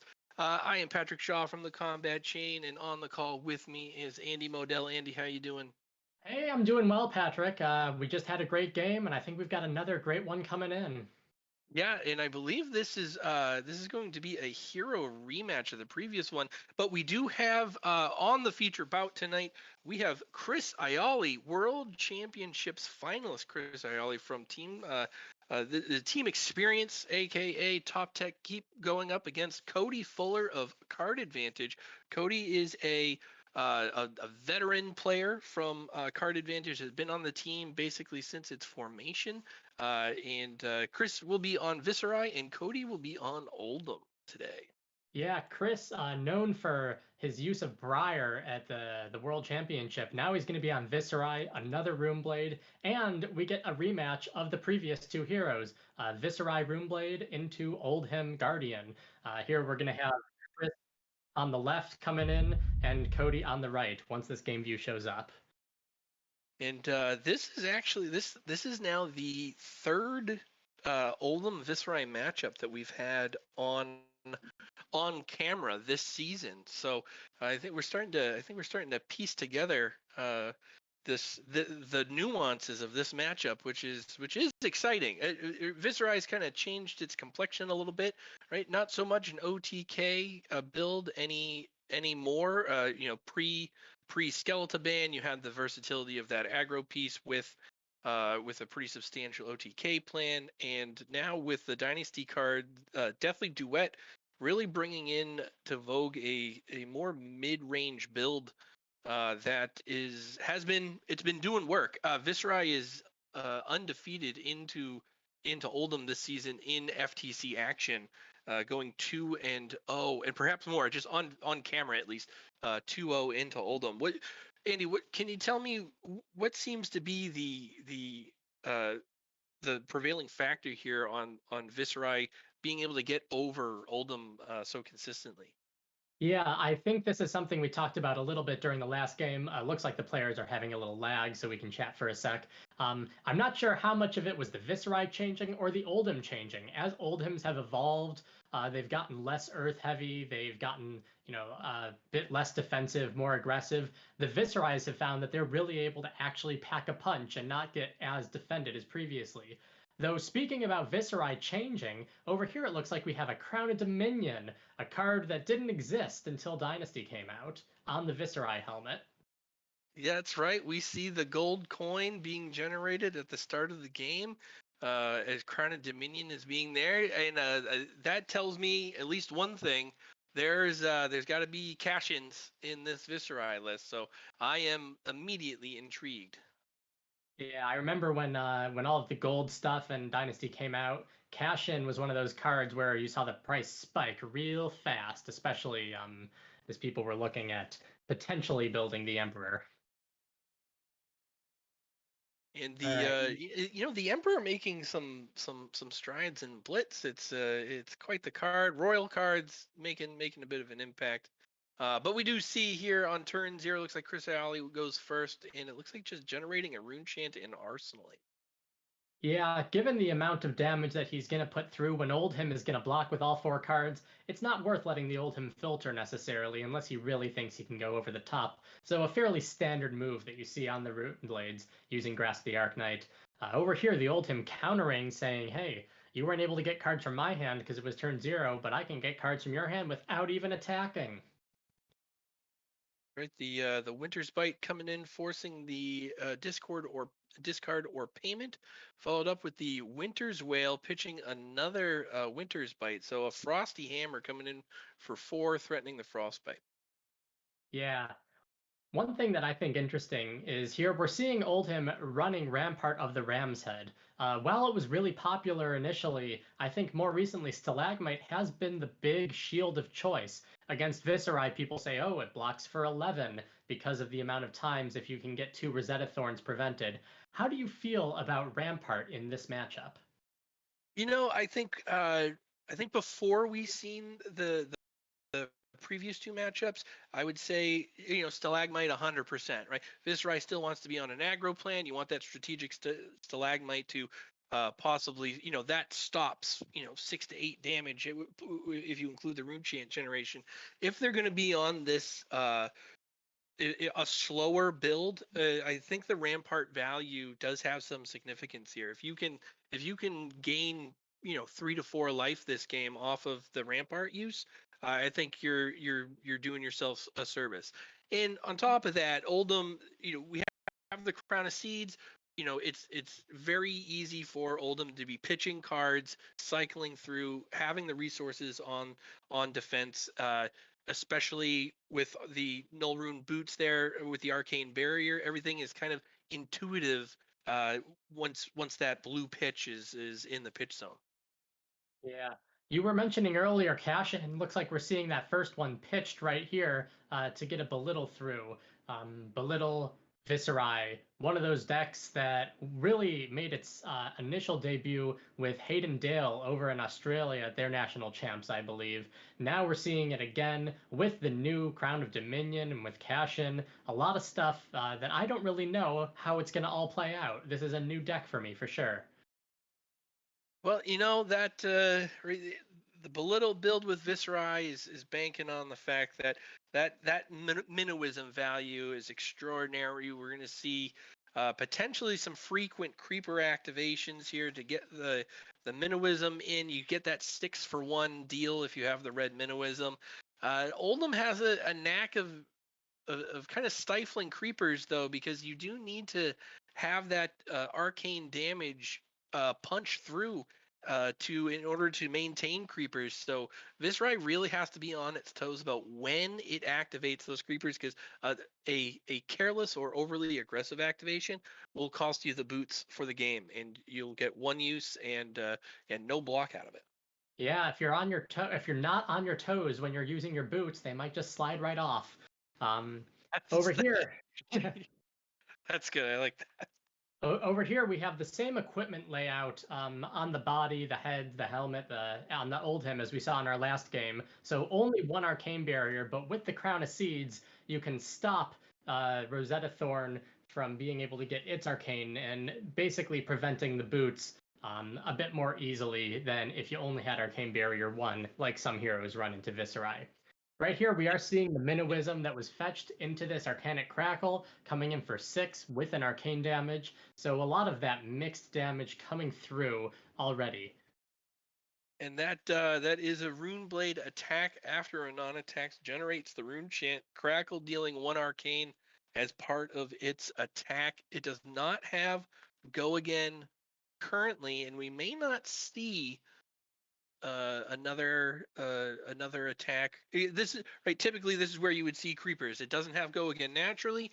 If you have the resources, you activate creepers. You play a non-attack action as an instant. You gain your action point back, and then you're able to swing with Rosetta Thorn here. I think Viserai, in particular, is having a judicious use of things like Arcanic Crackle, dealing that arcane and either forcing Oldhim to make a decision or being able to leak through that one arcane, which could pay dividends in the late game.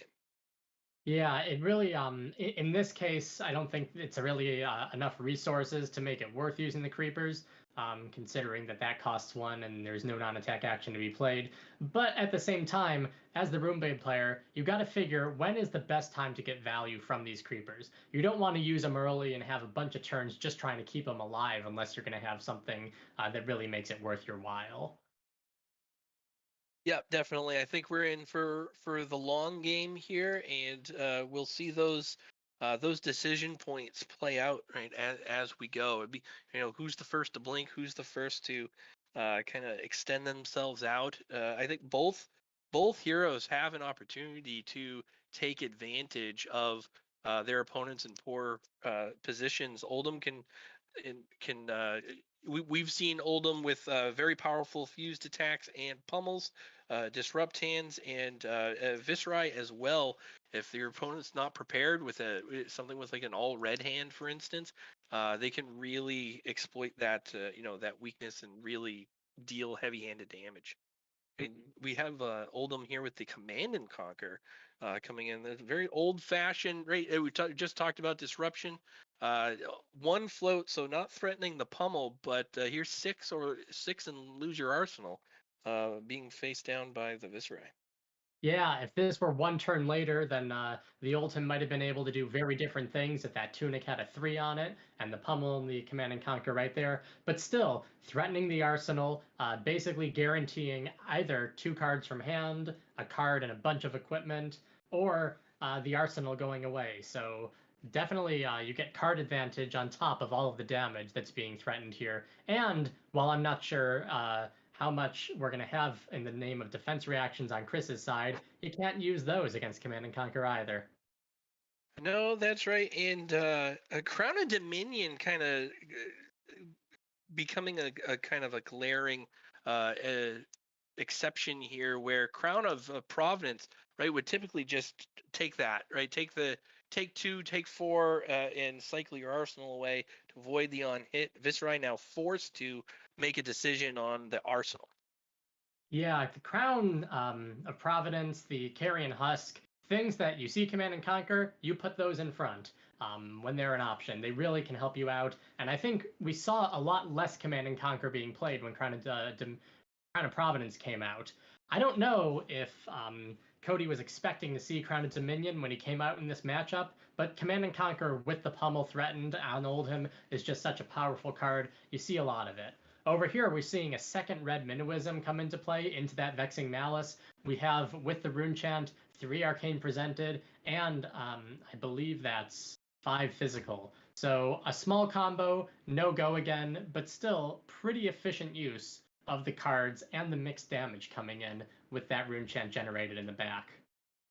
I'm wondering if the staff in the production truck might be able to do a quick little research for me and see if Cody has been on Oldham previously this season. I'm curious to see if we go back to Battle Hardened earlier in the year, where we had a very unconventional Briar, right, with creepers, Minnowism, and things of that nature. I also ran things like Corsham, but was definitely playing some of the long game against Oldham, and eventually that Briar won against Oldham, but in similar fashion, using Minnowisms and attacks with Arcane to leak through, with the ability to recur those arcane dealing attacks. We see the non-attack action that can be played as an instant if Arcane was dealt and recurs an attack. Um, the name escapes me at the moment, but it is a Talking about Rattlebones? Yes, yes. That Briar used Rattlebones to recur some of those attack actions with the unavoidable, right, arcane damage leaking through. I am wondering if if the new Cody was on Oldham, that a similar approach might be taken here. Yeah, it looks like Cody was on Icelander last week and wasn't playing in week 1, so I don't think that level of prediction was done in, but still, seeing a player on ice, seeing another player on ice, you might try and make predictions based on that when you're figuring out your game plan into a given opponent. Over here, it looks like Cody had an unfortunate hand with a bit too much red for his liking, having to use his Tunic and pitch 2 cards just to come in with a Warm Hammer. The damage does leak through, but I don't think Cody was very happy with that turn at all. We were just talking about how both of these heroes can take advantage of these types of situations. It'll be interesting to see how Chris responds, being able to maintain his 5-card hand here. Yeah, Viserai tends to be very explosive when he has a lot of cards, especially on the builds that have lots of Maudrian Skies, lots of big attacks. On the Belittle build, you're not seeing as many tall cards, but already we're seeing a Belittle presented, a Swarming Gloomveil revealed, a Minnowism is going to be fetched here, might be red, might be blue. Red means 3 more damage basically for free. So definitely a lot that can come from this turn. And when we're talking about making it difficult for Oldhim to block with the mixed damage, you also have that notion of going wide here. You're not just going tall. You've got the Red Minnowism. You've got some Arcane coming in the Rune Chants, in the Rosetta Thorn. But also, when you're attacking with a 2 or 3 attack action cards, it can just make it really easy for damage to leak through what the Oldhim might otherwise want to block. Yeah, absolutely. And I think the Viserai player just has to be cognizant of that, that damage rate and what Oldhim is capable of doing. Right, being able to necessarily block, or prevent damage, block with equipment, use the blue pitch effectively. You want to get that above rate damage value to leak that through. Trying to go 1-for-1 against Oldhim is a recipe for failure. Yeah, looks like the arcane damage here from the rune chant is prevented with a pitch. Let's see if this belittle's going to be blocked. Looks like he's taking 3. Mhm.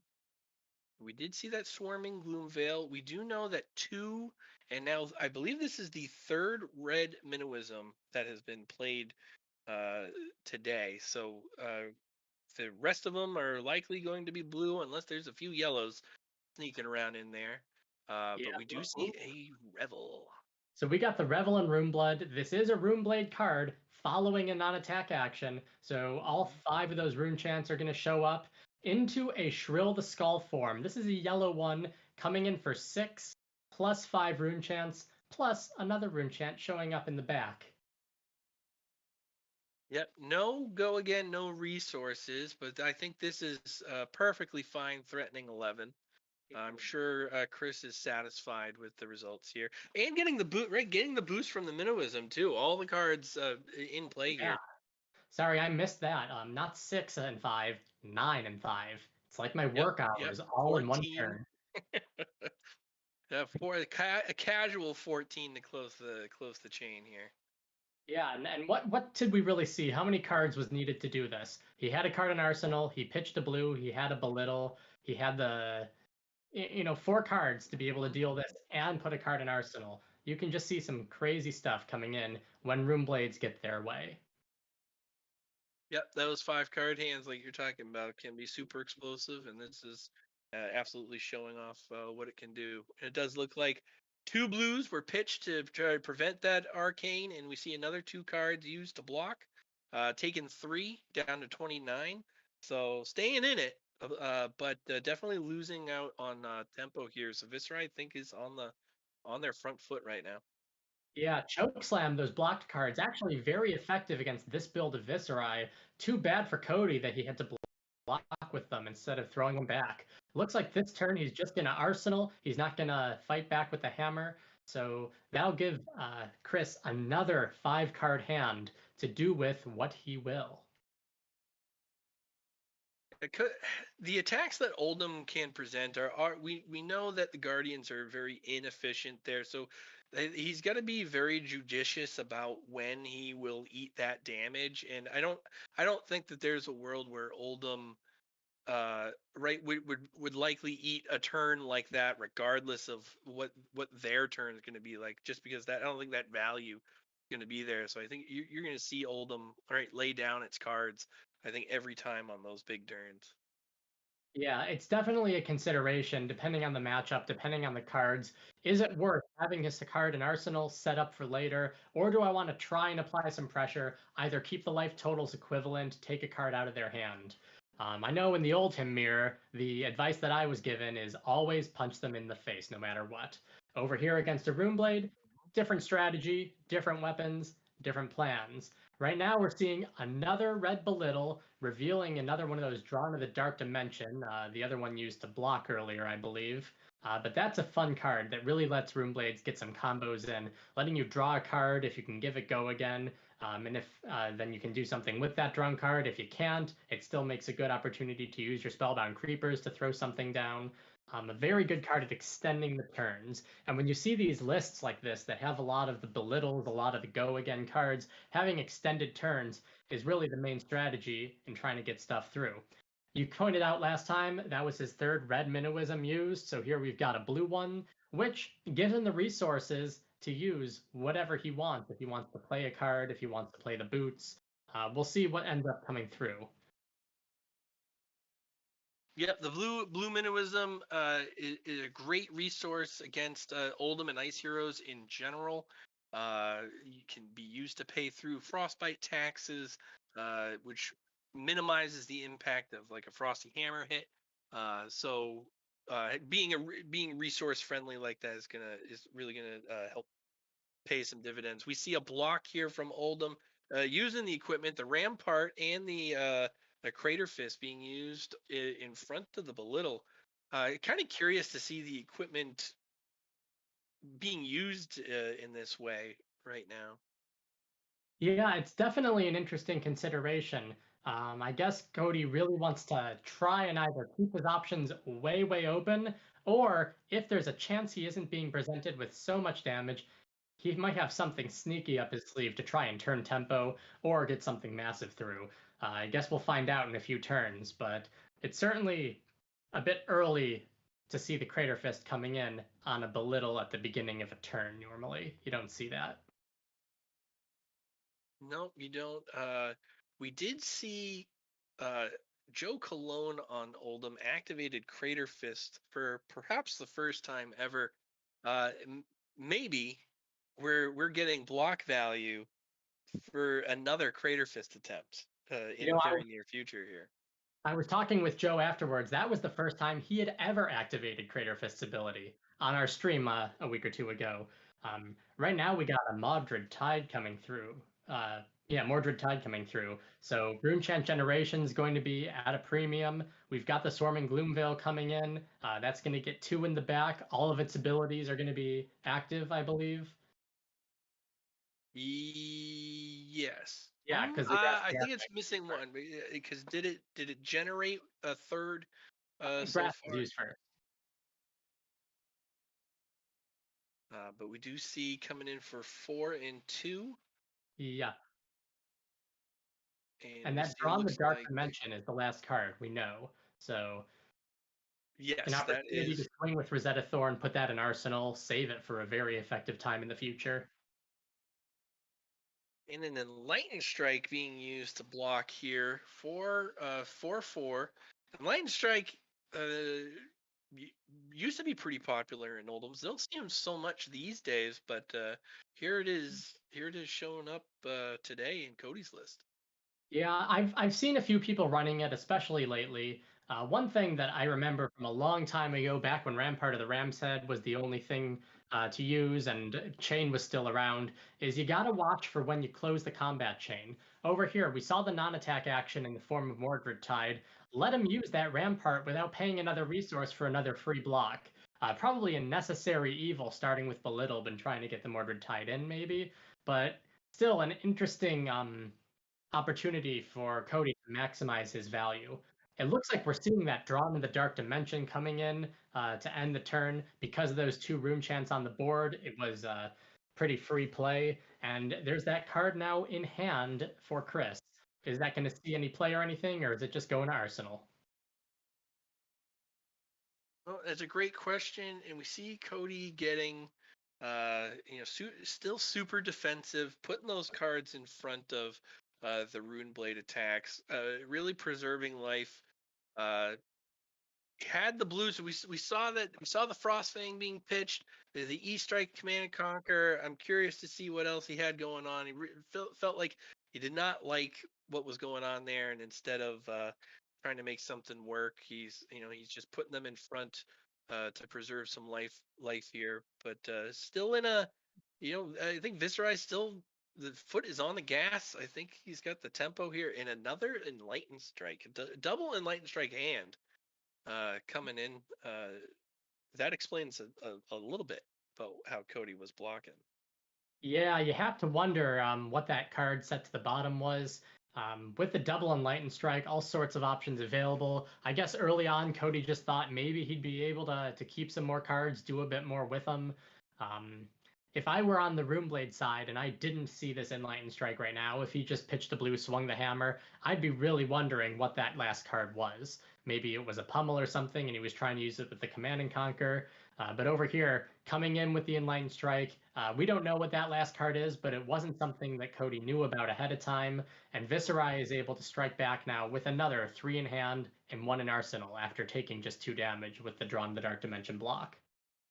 Yeah, Viserai in the unique position to really be okay with blocking with a card from hand, right? Just uh, saving some life and is still being able to deal a whole bunch of damage on the clap back, able to kind of like I said preserve its life total and have an effective block. And we see another, I believe that is a yellow belittle this time, with the red vexing being shown to get a Minnowism and the blue Minnowism coming in, uh, replacing the blocked card, as it were.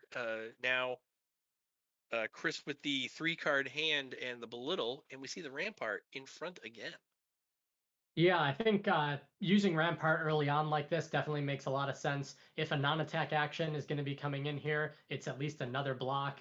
And, in general, if you can get 2 uses of the shield for 1 resource, that's 2 block for 1. If you can get 2 resources in, you pitch the 1 card, you block with the shield, that stops 3. And if for some reason the chain is broken another time, it just gets crazy. Looks like we've got a Sonata Arcanix, one of those very controversial cards. Do people want to risk the whiff or not? Pitching the blue, so X is going to be 1 here. 4 cards revealed. Let's see how many cards Chris is able to get to hand and how much arcane damage this will be threatening. Be the That 4 might keep cards. dragging just a little bit. Oh, wow. 2 Shrill the Skullform, Oh 2 man. Rebel and Rune Bloods. So he does win. That's a win right there. 2 Shrills going to hand, 2 arcane damage, being threatened by Sonata. Gotta be happy with that if I am Chris. Yeah, this is probably when you pitch a card for Sonata, you really want to get that hit. If you get 2 hits, you are very happy. I think if you have an even deck, that's like a 1 in 4 shot maybe. I don't know, math. It's Math late is enough at night that I can't do math anymore. But already we've got more damage coming in. We've got more cards in Chris's hand. This is the 3rd time this game, or this turn, he has had 3 cards in hand and that card in arsenal. And already he's presented 2 instances of damage twice. We know he's got a Vexing Malice. We know he's got 2 Shrill the Skullform. What's that set card? If it's a non-attack action, this might be when we start to see those Spellbound Creepers come in. Otherwise, we'll find out shortly. one thing we're not seeing from Cody is the Oldham ability being used. The no Earth or Ice reactions being uh, or Earth cards being pitched in reaction here. There's no Viserai is able to keep all the cards in hand, even though Cody looks like trying to play defensively. Either has not drawn or has chosen not to utilize its ability, and I feel like it's beginning to cost him. Yeah, neither this game nor in the previous game did I think we see a single Earth card in the Oldham list. I know the old adage is that Earth cards are bad, but being able to prevent damage with them can help against heroes like Viserai sometimes. At the same time, though, being able to exclude the Earth cards, focus on a bit more of a aggression or disruptive if you're using the Ice React, is a viable strategy for sure. Right now, we see that the Become the Arknight fetched a Madrid Tide, or a Mavrian Skies, the red one. Shrill the Skullform coming in for 6, with an on-hit to generate 3 additional rune chants. And also 4 rune chants coming in, just for a little gravy on top. And plenty of resources in pitch. No cards in hand, so no opportunity for the Ice React to be effective, anyways. So unless there's I don't know, doesn't look like Oldham can do a lot here except pitch to avoid some rune chants, throw some cards in front of the Shrill, and hope for the best. They're still gonna get Rosetted at the end of this turn. Yeah, if you're the Oldham, the main consideration is you want to block that Shrill the Skullform. That's 6 block, for effectively 9, thanks to that Mavrian Skies over there threatening 3 rune chance. Looks like we are seeing the Crown of Seeds activation here, taking a card out of Arsenal, adding 1 prevention, putting another card in hand, either to give options next turn or just to be used to block again right now. Yep, the new 4-card hand. He's Cody is thinking hard about what he's going to do. The Rampart starting things off, so at least 1 block coming in. Yeah, 1 block over from the Rampart. Maybe he has a 2 block card in his hand that he's going to present to, or a there's a Sink Sink. Below. Coming in, is that a yellow? So we still have, I believe that is 6. So he still has 1 more. Yeah, to unless he stop paid the for the Rampart. Yeah, did he, and just not move the dice? Hard to tell when there's no. Right, we're in the room, but we're not with them, so hard to see if maybe that. Oh, did he? He's got his mouse over the. Oh, Yeah, it maybe looks like it was a clean block, so it must be a 2 coming in for blocking 6, and then the Rosetta for 2, 2, and 1 to follow up here. Yeah, a lot of stuff went into this turn on the Viserai side. Ultimately, if he had just the cards on the board, he'd be happy. But instead, he got an extra bonus damage in, leaking over from the Belittle, another extra arcane damage threatened from the Sonata Arcanics, and then finally bringing down Oldhim to 20 health before the Rosetta Thorn coming in to threaten 5 with that rune chant. Here we see... it was the Crown of Seeds. That was the last prevention, I think. Yep, you're right. Yep, thank you, Pony Puddle. Is that Tyler watching over in chat? That is the Tyler Horsepool. Thanks for tuning in. Maybe not. I don't know. I don't want to attribute everything horse or pony related to Tyler. There are certainly other people in the world who like horses. I just don't know how many would be watching his teammate play Flesh and Blood at this hour. Very true. And his teammate is Chris Iali, World Championship finalist on Viserai tonight here in the main event of FTC Friday Night Fights. He's up 30-17 to Cody Fuller's. Cody Fuller's Oldhim. Cody Fuller from Team Card Advantage, formerly Kitchen Fable. Yeah, looks like, in general, if you're just tuning in, this is a match where, as the Oldhim player, you don't want to be down 17-30. Cody has been expertly providing that pressure, Chris has been providing that pressure, and it's really been lining up with either Cody's less than stellar hands or just a mismatch in power threatened by these 2 decks. It looks like we have a Frosty Hammer here, at least Cody striking back with some potential disruption. Chris maybe putting his mouse over that Grasp the Arknight, considering some equipment block. And Chris still has that gold piece from the Crown of Dominion, waiting to, at some point, give him a Pot of Greed from one of those cash-ins. We saw him pitch 1 earlier. If he's running more than 1, or even the deck's been shuffled a few times, he might draw that at any point. The old Pot of Greed. We saw the cash in being pitched. The Dominion. I had mentioned that Command and Conquer might be making that an awkward pick, but obviously he's been fine for this whole time here. And now we see a shrill being with an Arknight Shroud being pitched to generate the rune chant to create the aura to buff the Shrill Skull form and pay for the Frostbite. Yeah, if you're going to have a 2-card combo on the Runeblade side, Arknight Shard pitch for a Shrill the Skull form, that's about as good value as anything, right? Yeah, I'd say so. Yeah, that's I think that's what you want out of a nice 2-card hand, and being able to arsenal that last card. I think you're in a good spot. Yeah, this one's yellow. If it were red, it'd be 2 for 8, along the same lines of power as the Fendil's Fighting Spirit, the Wounded Bull at their maximum. Over here, it's just 6 on the board, 1 in the back, but still very effective, also giving Chris the opportunity to arsenal. We got Crown of Seeds coming in now on Cody's side.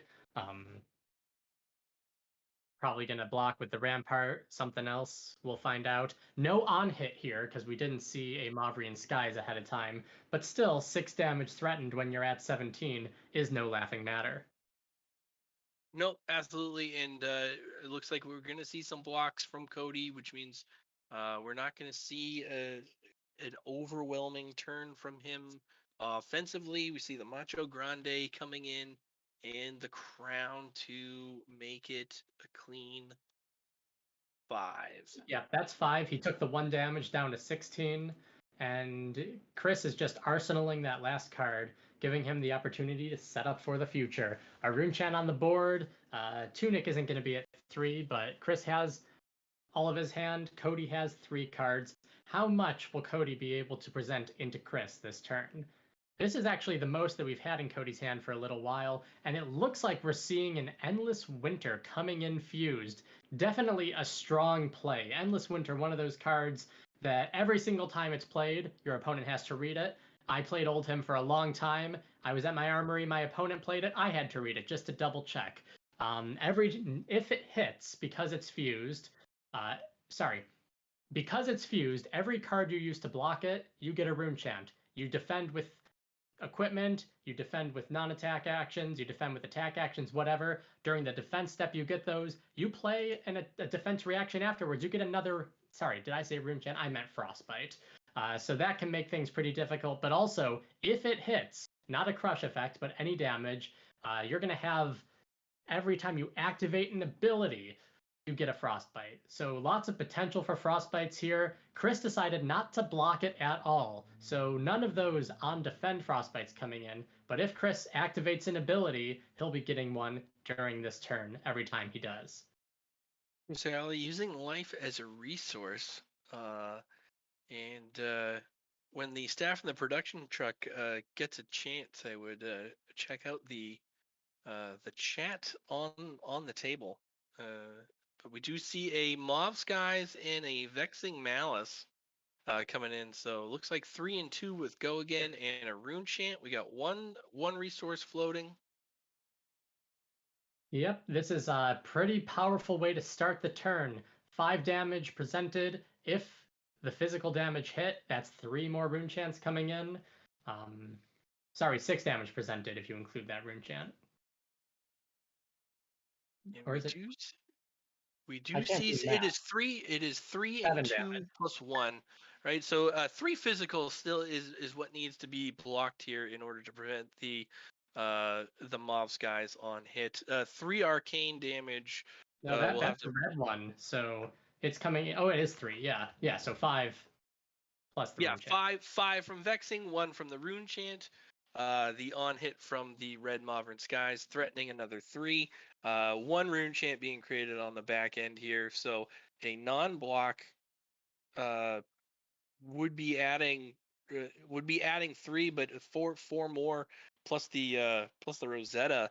So Rosetta for 8 essentially as a nice follow-up. We still have 2 cards, 1 in arsenal, 1 in hand. So hey, this is Viserai's world, and Oldhim is just living in it. Yeah, as the Oldhim player, whenever you see that red Mavrian Skies, whatever follows that, blocking that is the priority. So we'll see. Over here, it's 3 physical damage, so potentially an easy block with 1 card. Cody will have to make the choice. Does he put his Rampart in front of it and something else just to get the Rampart defense up in case something else happens with a non-attack and the chain closes? Or is he going to keep it in reserve with that last resource on the table? Cody really thinking, which of these cards doesn't he need next turn? Because he needs to block this Vexing Malice. Oh, or is he going to take it? See that cursor hovering over? Yeah, the old block with the face. Oh, I guess that was the arcane damage prevented, or not prevented. And then here we have the Glacial Footsteps preventing 3. It's hard to tell what exactly is being blocked. We don't have the player's audio. We only have their visuals.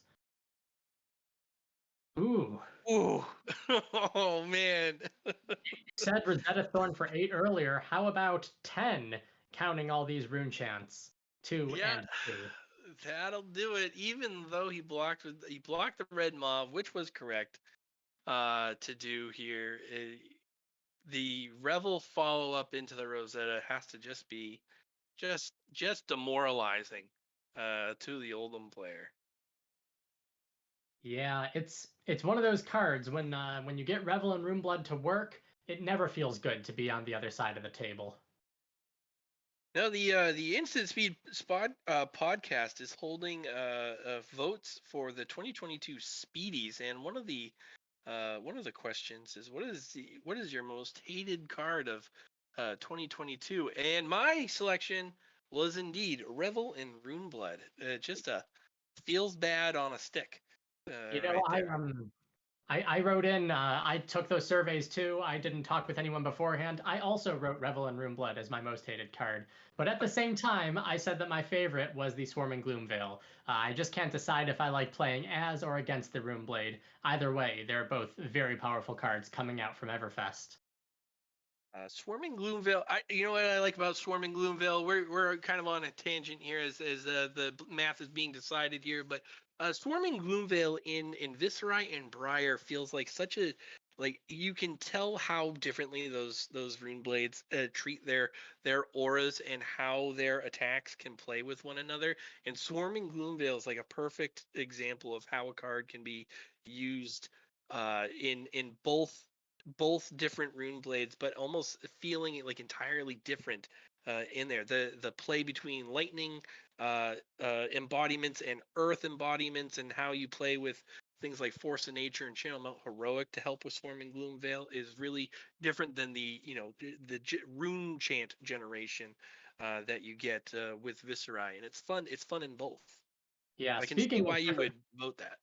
Yeah, speaking of different decks and heroes playing different ways, unlike our previous game, we just saw Oldhim use his ice reaction to take that final card out of Chris's hand and on top of his deck. So it didn't end up in the arsenal. That Rosetta Thorn, that was enough. He's just gonna pause that 4 card hand instead of a 5 card hand for Chris, put a card in arsenal, and try to weather this next turn. Hopefully finding an opportunity to turn tempo before it's too late. Ooh, and Pat, here we go. We got the cash in. Hey, Gold we got destroyed. there. So it Crown is. of Five-card Dominion. hand after all. Crown of Dominion paying dividends, turning their gold into some cold hard stock here in cards. A 5 card hand, despite the ice react last time. It really is, saying that out loud has to be such a gut punch to Oldham. Uses that ice react, gets the card on top, and we see it practically negated now with the cash in. Yeah, I guess the only consolation is at least it's not a 6 card hand. Yep, right. It can always be worse. Yeah, and with the Viscerai, every single card counts. We have right here a red Mavrian Skies to start. Already a second non-attack action, so Runechant generation begins. The Go Again train begins. More Runechants are threatened. This is going to be a very pivotal turn for Chris, who's confident enough in the rest of the turn that he's even pitching a Mavrian Skies. So he knows what's up. And now here's another fun play. We've got Belittle coming in. Belittle isn't affected by the Mavrian Skies. It's just preventing the combat chain from closing later. Chris really playing around that shield. We have the Arcanic Crackle revealed. If that's played, it'll get Go Again coming on from that Mav Skies, or whatever else Chris has in hand.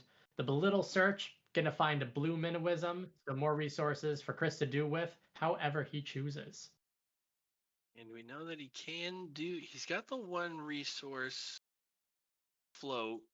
And is the blue minnowism is now in hand. I think he still has to search. Oh, it We've still got has to the search. feeds ahead of time. I am getting ahead of myself, but what I was getting at is that if there was going to be a time for a creeper's activation, once that minnowism gets into hand, I think he's got as good of an opportunity as he'll get.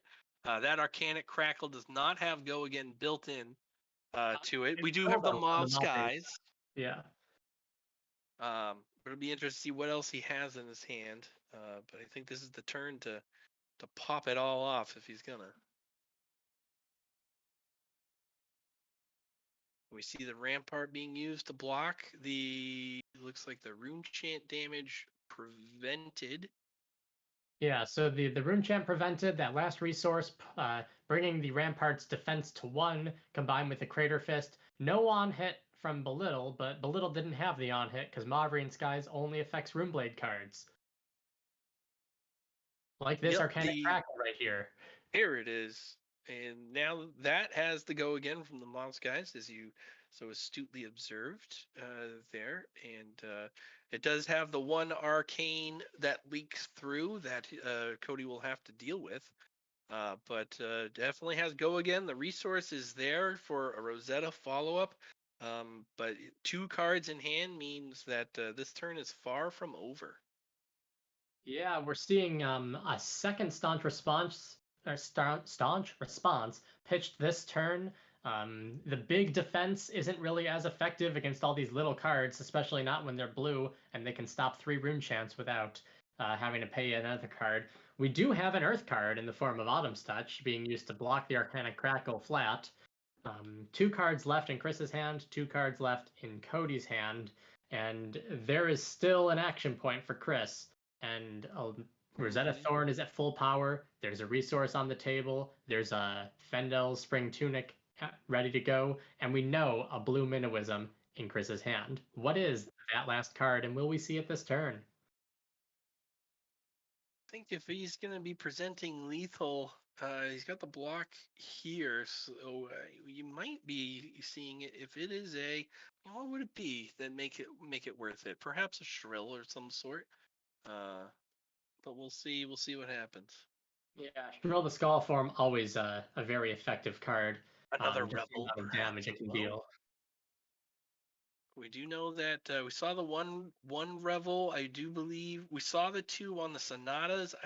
It's been a long game. I don't think he played a second revel yet. All right, so he is breaking the combat chain to throw in another cash-in. Cash-in! Drawing 2. Having the blue Minnowism and the resource floating, paying the 4.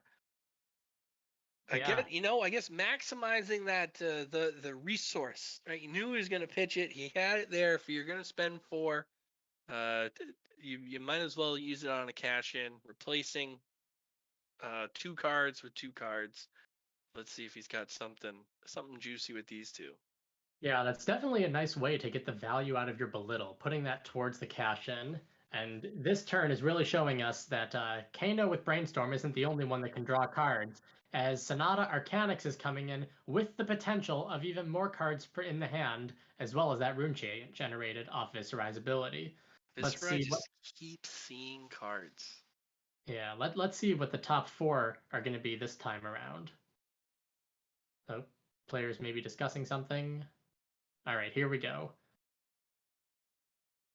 There is a little there's a little lag coming in this whole game. So we do apologize for that, but we do see another perfect hit on a 4 card Sonata, a red Vexing and blue Spellblade Assault coming in, 2 mauves going back in, but Sonata threatening 2 arcane and the potential for, let's look at this.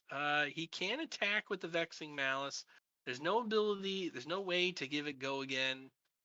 So he could do 3 and 2 and 2 and be done there. Yeah, that's really 6 damage or 7, I believe, is kind of the ceiling here. Yeah, we'll see what he decides to do. If he wants to save one of those cards in his arsenal, the Spellblade Assault could generate rune chants in the future. The Vexing Malice obviously does more damage. Looks like he's just going in for the numbers right now. Vexing Malice, 2 arcane damage, 3 physical damage, and 2 rune chants coming in. So 7 presented in total. We'll see how much Cody wants to prevent right now, though with all of the information on the table, this is going to be the end of the turn at last for Chris. See what Cody chooses to do here. Still got 2 cards in hand on the defense, 1 resource floating. Presumably that'll be used at the very least to negate 1 arcane damage. But we'll see. We'll see how he can maximize his defense value here. Yeah, really trying to think. It's a question. This isn't lethal. He would be down to 2 if he took all of it. He's got 2 cards in hand, and at this point, I don't know if he wants to block it all or as much as he can, or if he wants to be able to strike back. Looks like he is pitching to prevent as much of that arcane as he can. One of them, I believe, is going to leak over, and that other resource is going to be usable on the shield to prevent 2 damage because that combat chain was broken. So 2 damage taken. What's that? A lot of damage prevented. Yep, a lot. Yeah, the that is a lot of damage prevented, 2 taken. All said and done, Oldham only down 2 to 7. But 1 card. We talked about Oldham being kind of inefficient on its attacks, and here you see just the arsenal and pass. And Viserai back with a 5-card hand. I think we're starting to see the late game here. Viserai with a 5-card hand and Oldham at 7 is not a great spot for Oldham to be. Tough to tough to tough to suss out what the outs might be for Oldham here, short of some variance going his way.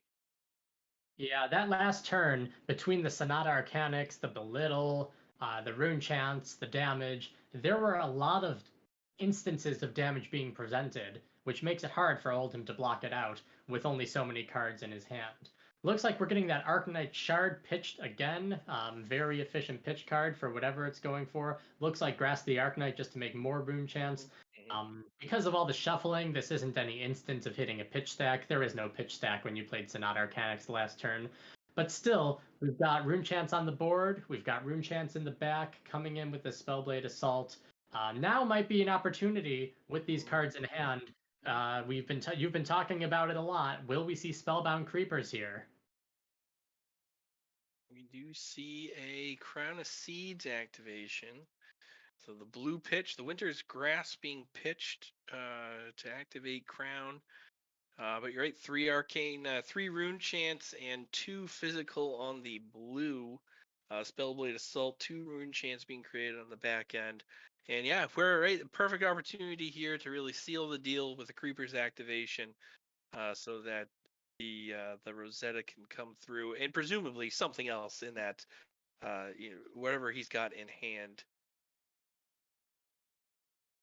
To give the Rosetta a little boost and truly threaten lethal. Yeah, let's see how much ends up getting through here. Looks like he's choosing to use all of those resources on the rune chant, and the Crown of Seeds to prevent the last one. Always interesting when you see that Crown of Seeds used on a rune chant instead of saved with the Rosetta Thorn or something else in mind. Only a 2-block here, but that's all you need when the blue Sonata or blue Spellblade Assault only presents 2 damage. And we're not seeing the creepers. It looks like we're just going straight to Arsenal. Chris Iali showing a lot of confidence in his ability to just stay alive here, and not have to worry about. He cares about his arsenal and being able to just keep this momentum going. Just leak through a few points of damage here and there, force Oldham to make poor decisions, or just decisions that aren't going to favor him anyways, and just kind of run him out of options here. We see Oldham coming in with the Channel Lake Frigid. Might be a little late for this, but does definitely show to be this will tax Viserai here, so we will not be able to be as efficient as he has been for the whole game. And hey, anything's possible, right? Viserai's got a clunky enough hand. Channel Lake Frigid really stifling it, and now if Oldham can keep most of his cards, hey, anything's possible here in Flesh and Blood. Yeah, as the Oldham player, you're thinking, what can I do to really turn tempo, try to turn the game around?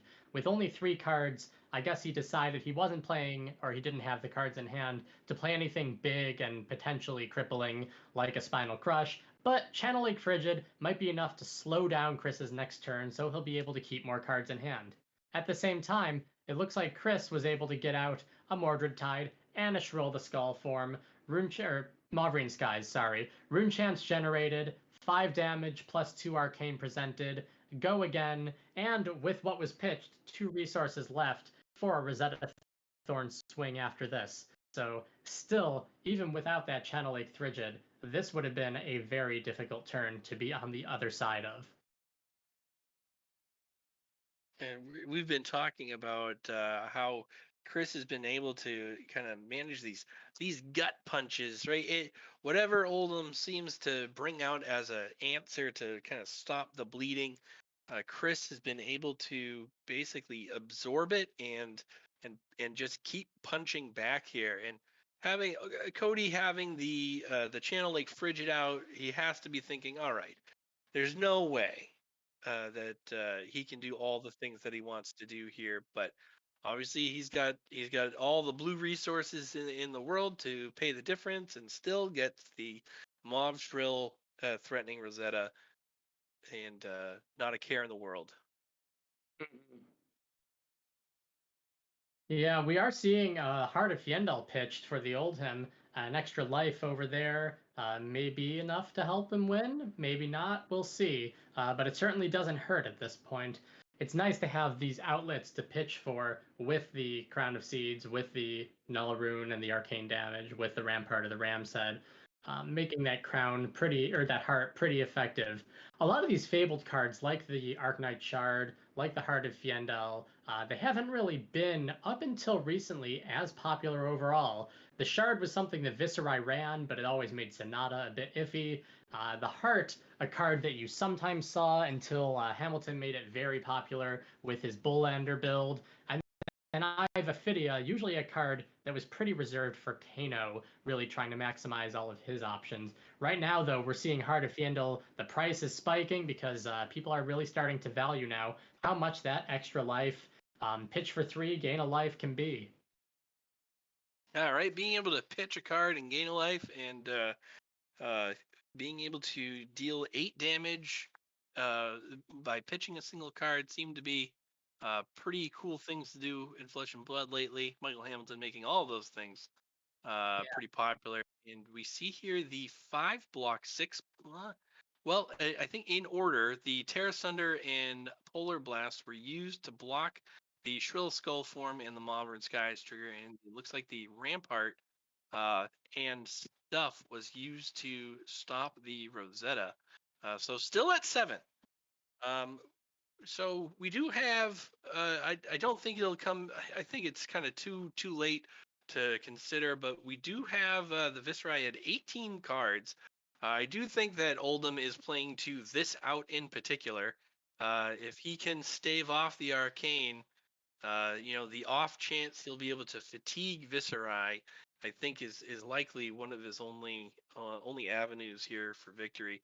And you see him kind of cursoring over his own both decks, uh, in perhaps an indication of that declaration of strategy here. Yeah, against the go tall builds of Viserai, fatigue is a bit more difficult just because of the way the damage tends to leak over there. Over here with the go wide builds, every inch of width is another card gone, so potentially easier to fatigue. We'll see if that strategy ends up playing out. With 7 life left and still, Right. 18 cards represents a third of the deck, plus the cards in hand and arsenal.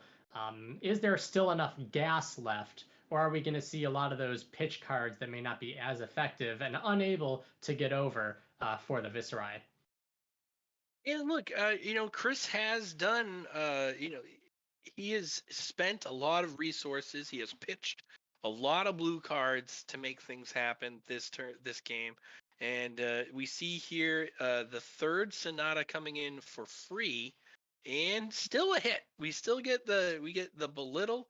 It is a yellow belittle and showing a blue minnowism and a cash in. But it may be representative of what he's got in there. We know the red minnows are gone. We've seen the revel. We've seen a ton of shrills. The threat density. And I suppose I'm just being the optimist here for Cody, but perhaps the threat density is a little lighter and maybe a little more manageable with the uh, with Oldham's ability to block more effectively here. We see a Blizzard coming in to see if he can prevent the go again. And the pitch to immediately. Oh, and the next Blizzard, double Blizzard. Yeah, that's one way to slow things down for sure. Nothing like getting out of a blizzard and running into yet another blizzard. Being able to do this in response to that ability before the Minnowism goes to hand, very effective use of timing there on the instant. Looks like he didn't pay 2 for the second one, so I think this is not going to be a go again belittle.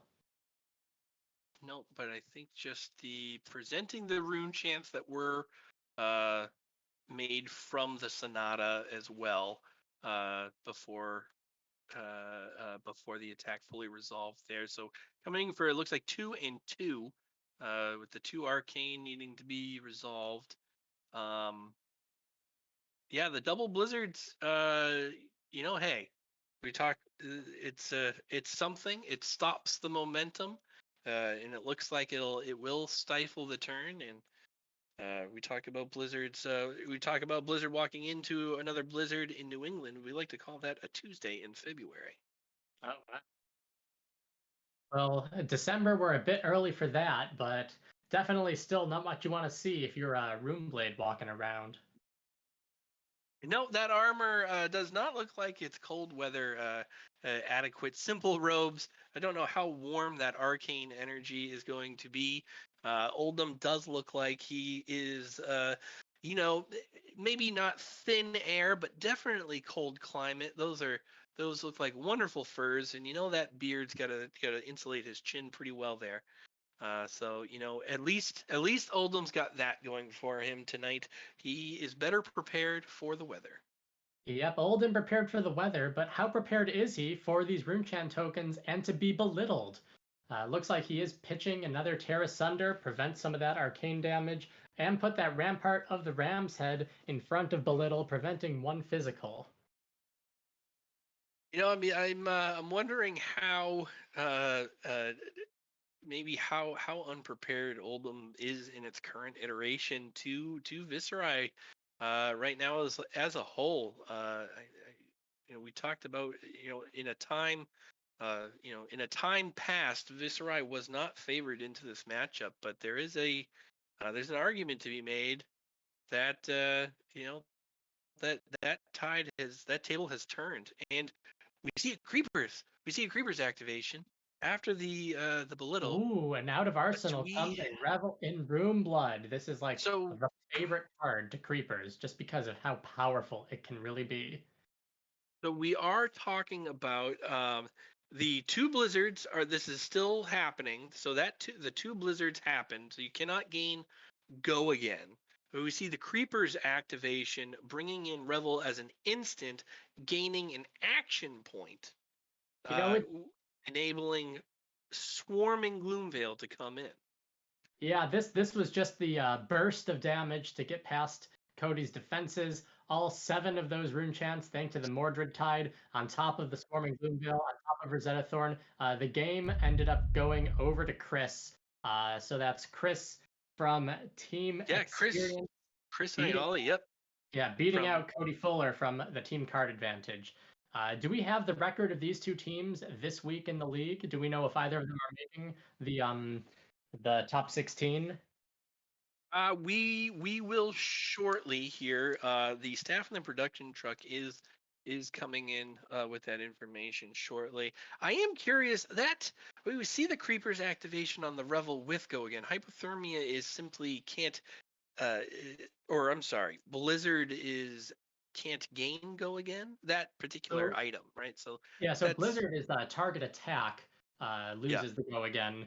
Um, with the extra action point coming in from the other card, though, it doesn't. Blizzard doesn't impact anything else on the field, just the target. So only that belittle got belittled. Fair enough. Fair enough. Well, we got that is some great action here in our main event. Chris Iali from Team Experience taking on Cody Fuller, card advantage, not able to pull it through with Oldham here. So Team Experience taking one over card advantage, a little on the laggy side. That happens. It's a turbulent internet connection from time to time, and to the players, if that was disruptive, we do apologize. Constantly strive for the highest quality product, of course, and we hope that didn't ruin your play experience. But Andy, it looks like we're almost gonna come to a close here. We're still waiting on the production truck uh, Yeah, to they're busy give us some doing stats. But we are so it is Friday night on week 3 in the group round of uh of the Fab Team Cup. The that round robin will end Sunday night by 8 p.m. Eastern, and from there there will be a live stream special with with Fab Foundry, the hosts of this wonderful tournament. They will be revealing the participants in the knockout round. So we have 32 teams, right? We're gonna cut in half. And we're gonna go to 16, and during that stream, we're gonna show how the pairings are made, and we'll be showing those 16 teams off for the knockout rounds, and then we're into single elimination playoff flesh and blood. We get the brackets will be made, and some will say the real tournament begins. Yeah, definitely going to be a fun day on Sunday. Lots of stuff that's going to be coming in, very exciting for the league, and just to see who these top tier players will be going into the end. Um, Adam, you look like you're about ready to give us some numbers.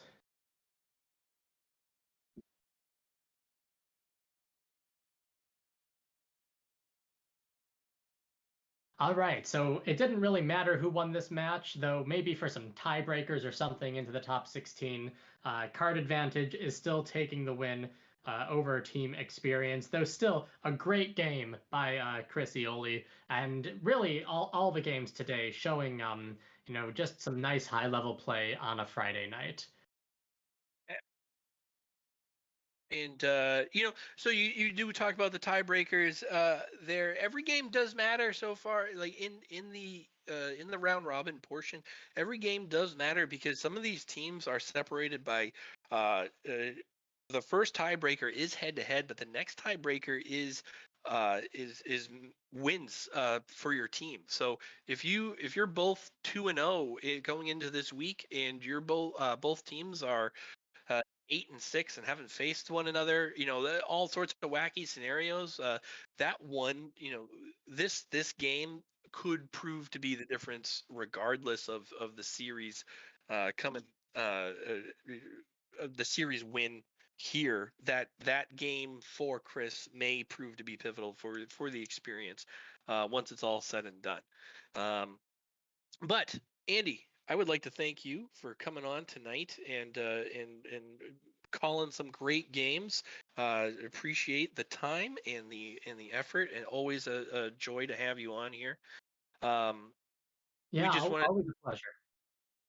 and just want to thank Andrew Henderson and Pierre Olivier from Tavern Brawlers and the Separatist Union, and Felix Chung from Team Combat Chain, and Team Fab Chaos for coming in, and of course the main event, Chris Iali and Cody Fuller.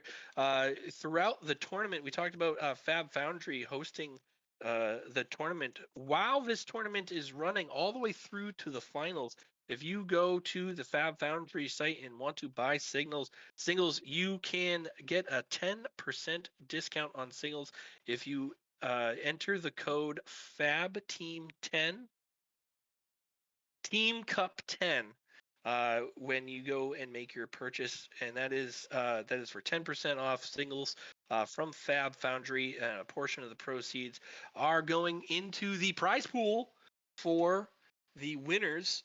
The winners of the Fab Team Cup itself. So there's there was no fee or anything to join. There's 32 teams around the world. If you feel like you want to support them in a way, this is absolutely one of the ways that you can do that and raise the stakes a little bit. It's almost like putting the grenade into the room. The breaking the pencil, put it on the table, locking the door, make them have something to play for. When it comes to the end here. All right. I'm rambling. It is late, and I think we're gonna close it off here. So, Andy, thank you very much again for coming on. Plug your stuff while you're here. Where can we find you? Yeah, you can find me on YouTube. I don't have too much, but if you like backpacks, I have a YouTube channel, Andy Modell Backpacks, at that for backpack reviews. You see, I got a collection behind me in the back. And also, if you want to find me on Twitter, it's at Frilior, Frilior. You can see the name right below. But thanks for having me on. It's always a pleasure. I love the streaming, and I'm looking forward to getting some more games next week as we get into those elimination rounds. I did not know that about the backpacks. I'm gonna check that out for some backpack reviews. And I am Patrick Shaw of the Combat Chain. You can find me at Pat Smash Good. You can find the Combat Chain on YouTube. If you search the Combat Chain, we have podcasts available on all audio platforms.